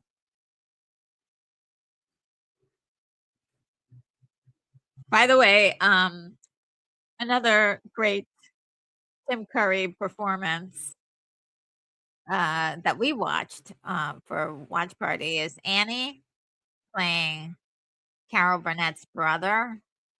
The two of them, so amazing.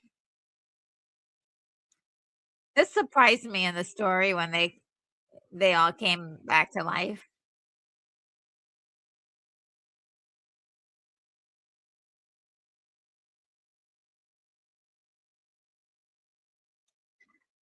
We got some some peekaboo things happening there.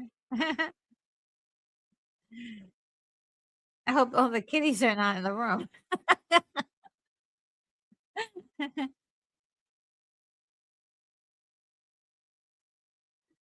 He's struggling to walk on those heels, that's for sure.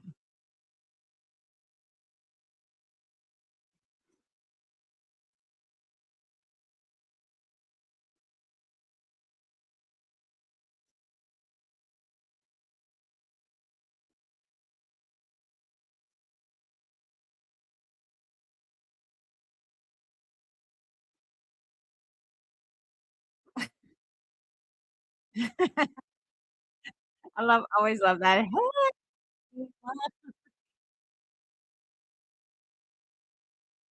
He's trying to escape the temptation, but it's like taking over him. because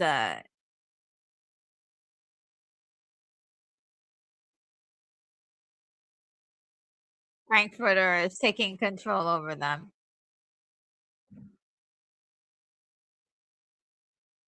The metaphor for temptation.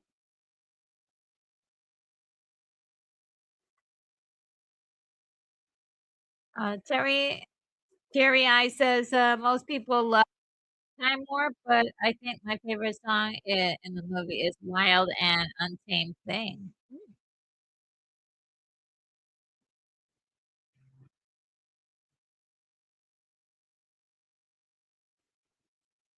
I do love the mask drawing on their face.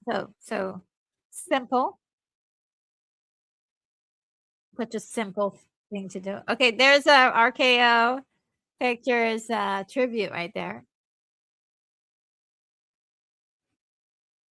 And they also do a King Kong tribute too as well. I don't know how they did, but they managed to do it.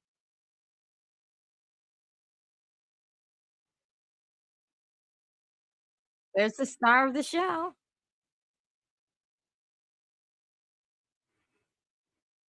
Mentions Fay Ray.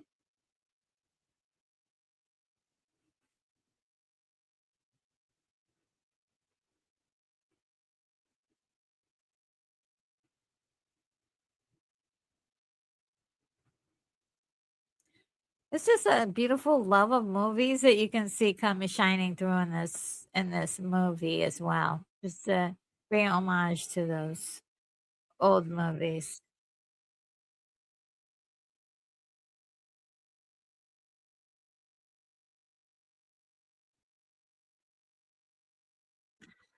Again, we're talking about temptation again.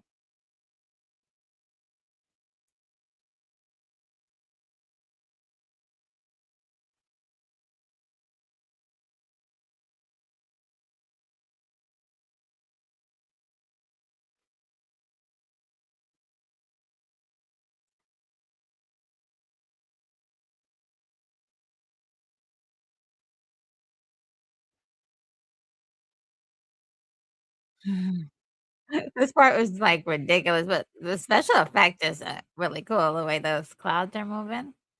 So there we have the creation of man, right? Frankfurter being the scientist, uh, Frankenstein creating his own man. I love this. This is so not just creative. Look, and it's got the SS Titanic. He's sinking. This is his downfall. Yeah. This is my favorite song. Dream it, don't be it, don't dream it.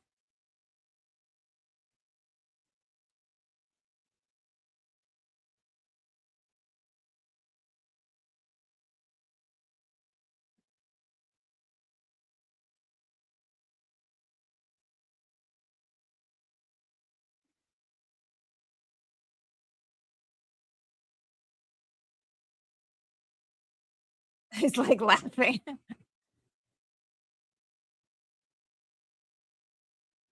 This is funny too. This is hilarious. See, he knows that he's recognizing he's in a trap. Yeah. The decadence and the temptation. Look at him. He's losing it.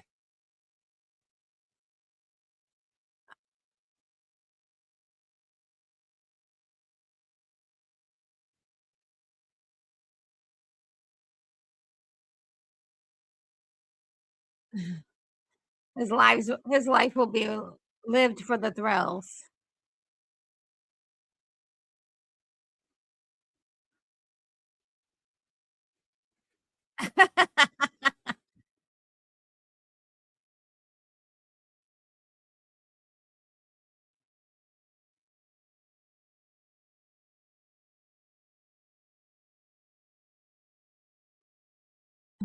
There it is. There's your wild and untamed thing.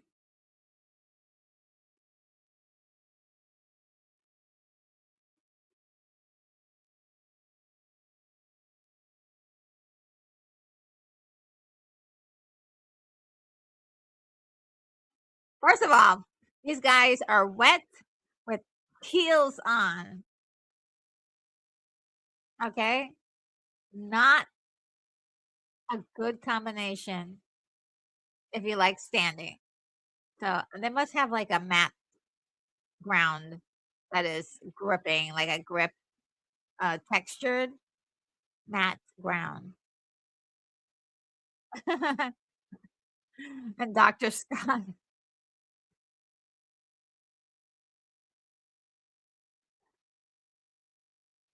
it's so funny seeing the guy struggling with the heels.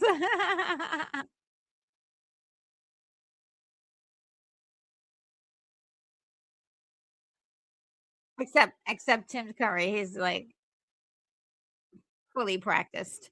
All right, here we go. I love these costumes.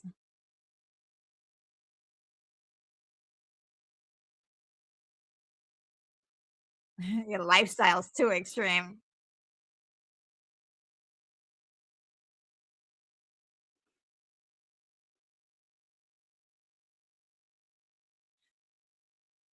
I love that Magenta's hair is in the Bride of Frankenstein's hairstyle. So cool. I love this part. This is where you get the sympathy for him a little bit. He's like, I can explain.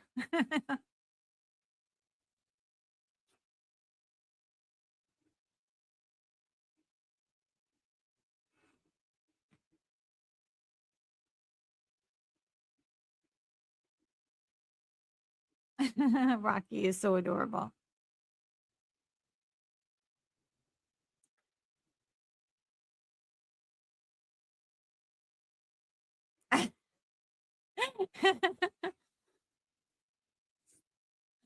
Terry I says, have you ever seen Tim Curry's film Green Money? I used to have a VHS copy of that. It was Tim singing a lot in it. He plays a taxi driver that drives away with a suitcase that has money in it. Well, I have to look that one up. I have never seen that one. Never seen that one.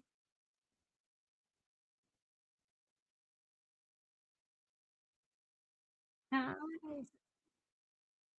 I love this song. It's really beautiful. Magenta's like, yeah, this is boring.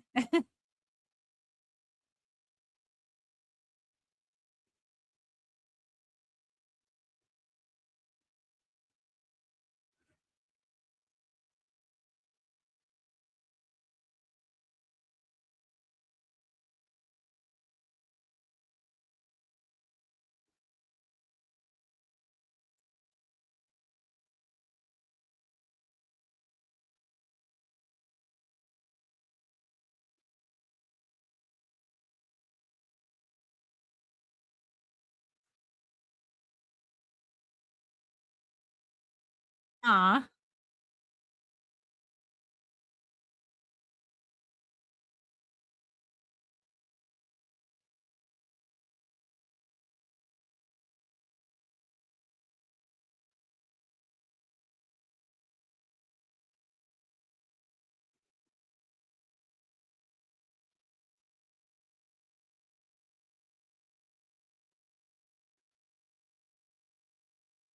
He looks so tragically like just messed up. Just a hot mess.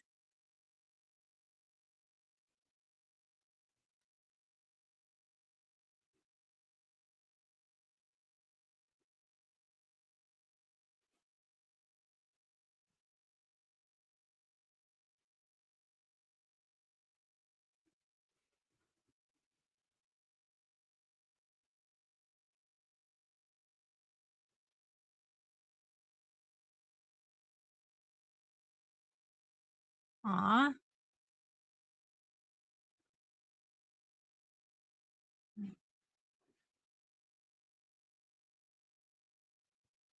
This is what he wanted the whole time, the accolades and the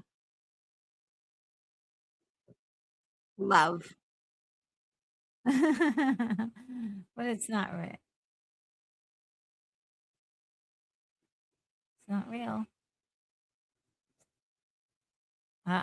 Oh. And look, it's the pitchfork from earlier.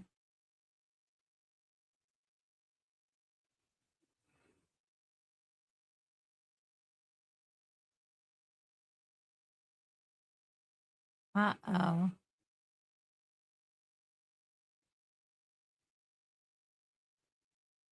I love Riff Raff's hairdo. That's so silly.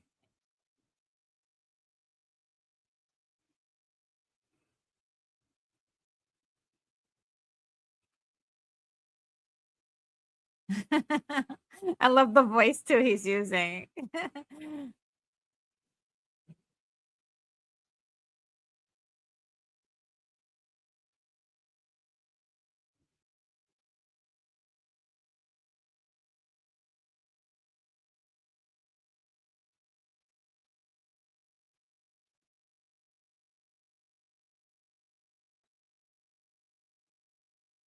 Hello to Oblivion.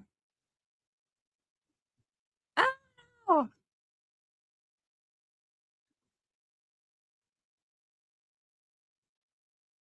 oh, there goes Columbia.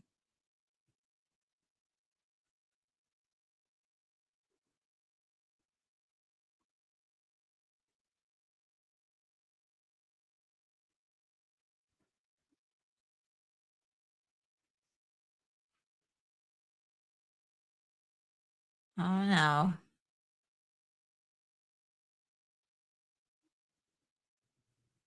The show is over.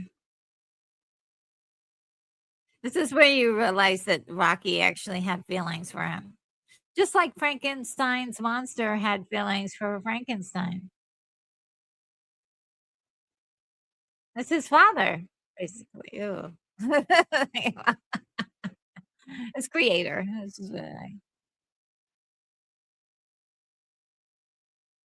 This is how strong Rocky was. It's like that laser is barely affecting him.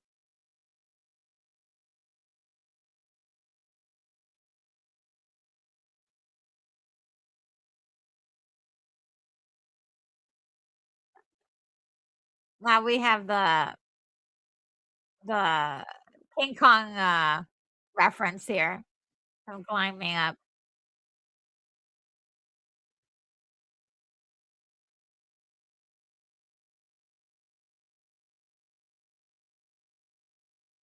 Wow.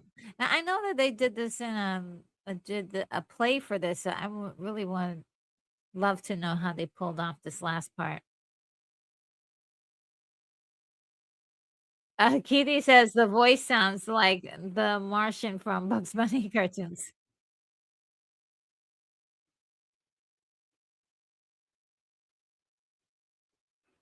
I do love their costumes so much.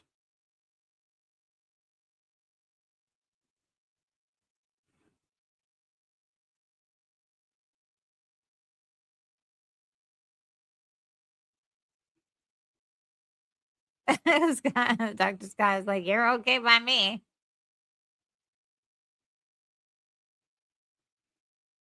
Nephew.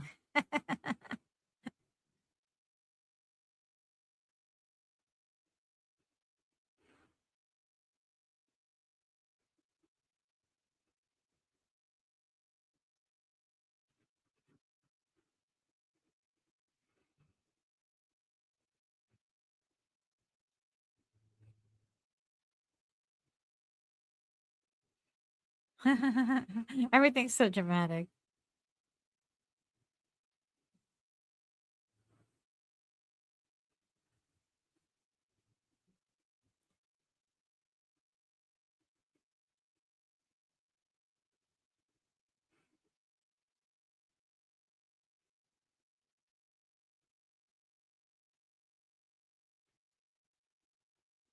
Moon drenched shores. Wow. They've only wanted, that's all they've wanted is to go back home.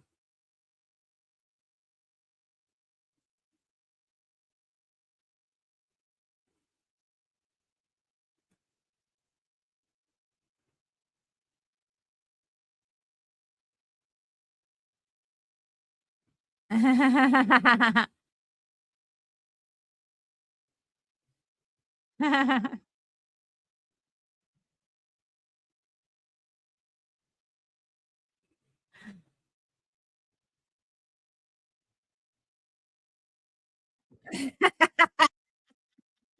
always love that where they're like,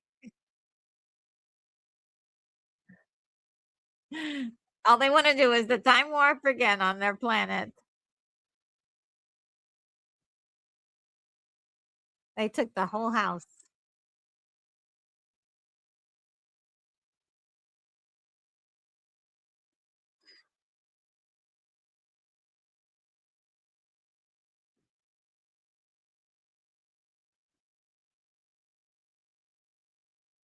What a nice transition.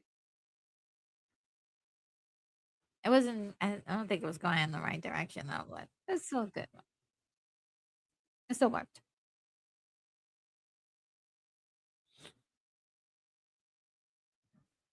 I love this dramatic music here.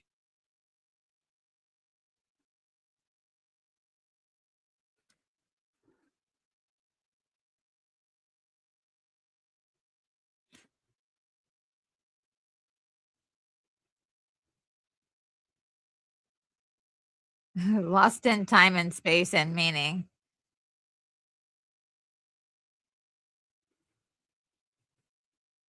That's pretty much this movie in a nutshell. Oh, man. Such a the song at the end, of course, is the original, the opening, but, so nice. What a great movie. I love this movie so much. Oh, man. So, what did you guys think of it? Of this watch party? I loved it that we got a chance to do this, for this movie. Tim Curry, you're, we think about you. You're in our thoughts and prayers, and we hope that you are doing well, as well as all the other people, the people that are were involved in this movie. Very great movie. It did something incredible. It was, like I said, a lightning in a bottle. It was a rare gem of its time, and again, has so much respect and so much love for the older movies.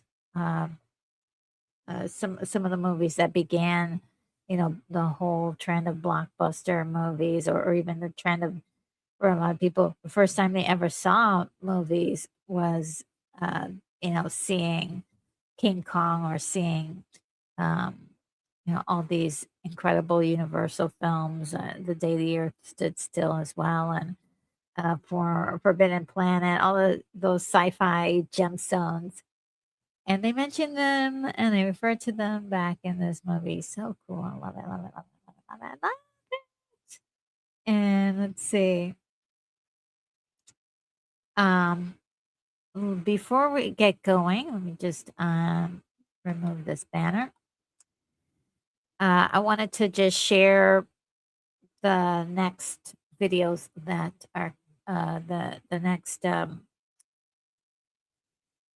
I guess list of watch parties that are happening. Okay, so there may be, look out for some videos from me. There's going to be movie talk coming out soon. Fantastic Voyage is next week, 1966. Then after that, on the 17th, we're watching Inner Space, 1987. Then we're going to be watching The Matrix on the 24th. There's some other ones in February, but we're just going to deal with January right now, and then I will debut those February movies really soon. We have some really unique ones, and I've really been talking about watching, And so, is there any movies on your list that you'd like for me to you do for a watch party, providing I can get a copy of that movie? Let me know. Put that in the comments, or for the replay crew. Also leave that in the comments as well. I'll be looking out for that. But so far, that's what I have so far. I'm about to play the outro for this, which is basically going to be the debut of my brand new channel song. So hope you like it. It took me a little bit to come up with it. It's got the same words, but just like putting it all together was kind of a little bit of a process to make sure that it sound like my style and the style of the channel. So I hope you like it. I'm crossing my fingers, and do let me know what you think. And Jerry I says, I'd love to see an Inner Space 2 with Martin Short. Oh wow. Um, hmm. Interesting. Yeah. I'm not sure if I like maybe if Martin Short was in the movie, but definitely not, I'm not sure if I want him to play the same part again. But that movie was so good. So we're definitely going to be seeing that movie. And Teary Eyes, it was really a pleasure having you join us today with the conversation. And I'm looking forward to seeing. I'm actually going to check out your channel and see what you're up to and what's going on over there a little bit later on. And when I have some free time.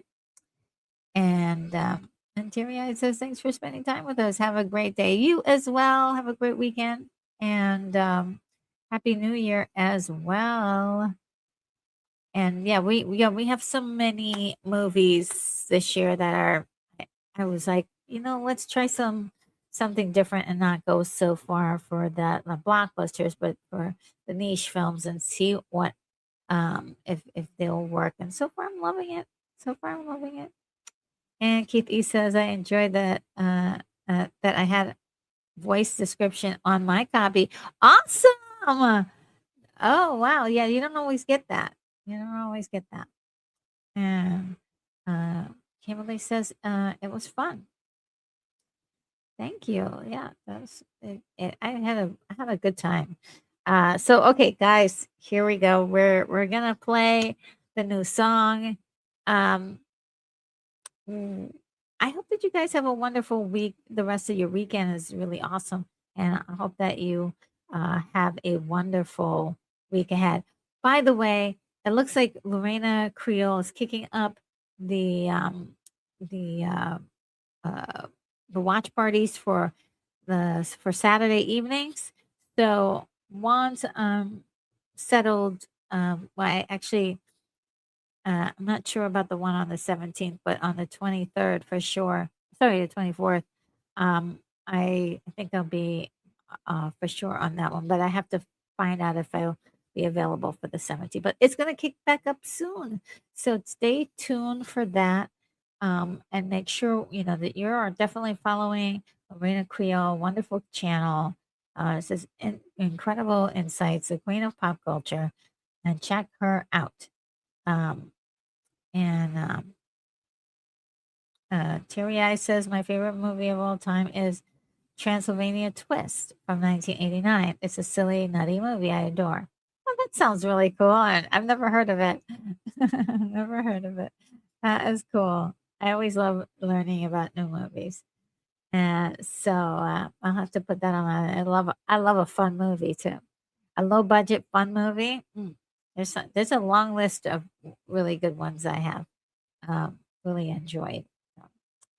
Well, so without further ado, I am going to leave you. But in the meantime, please stay retro and stay nerdy. Take care, everybody. Retro Nerd Girl, you are clear for takeoff.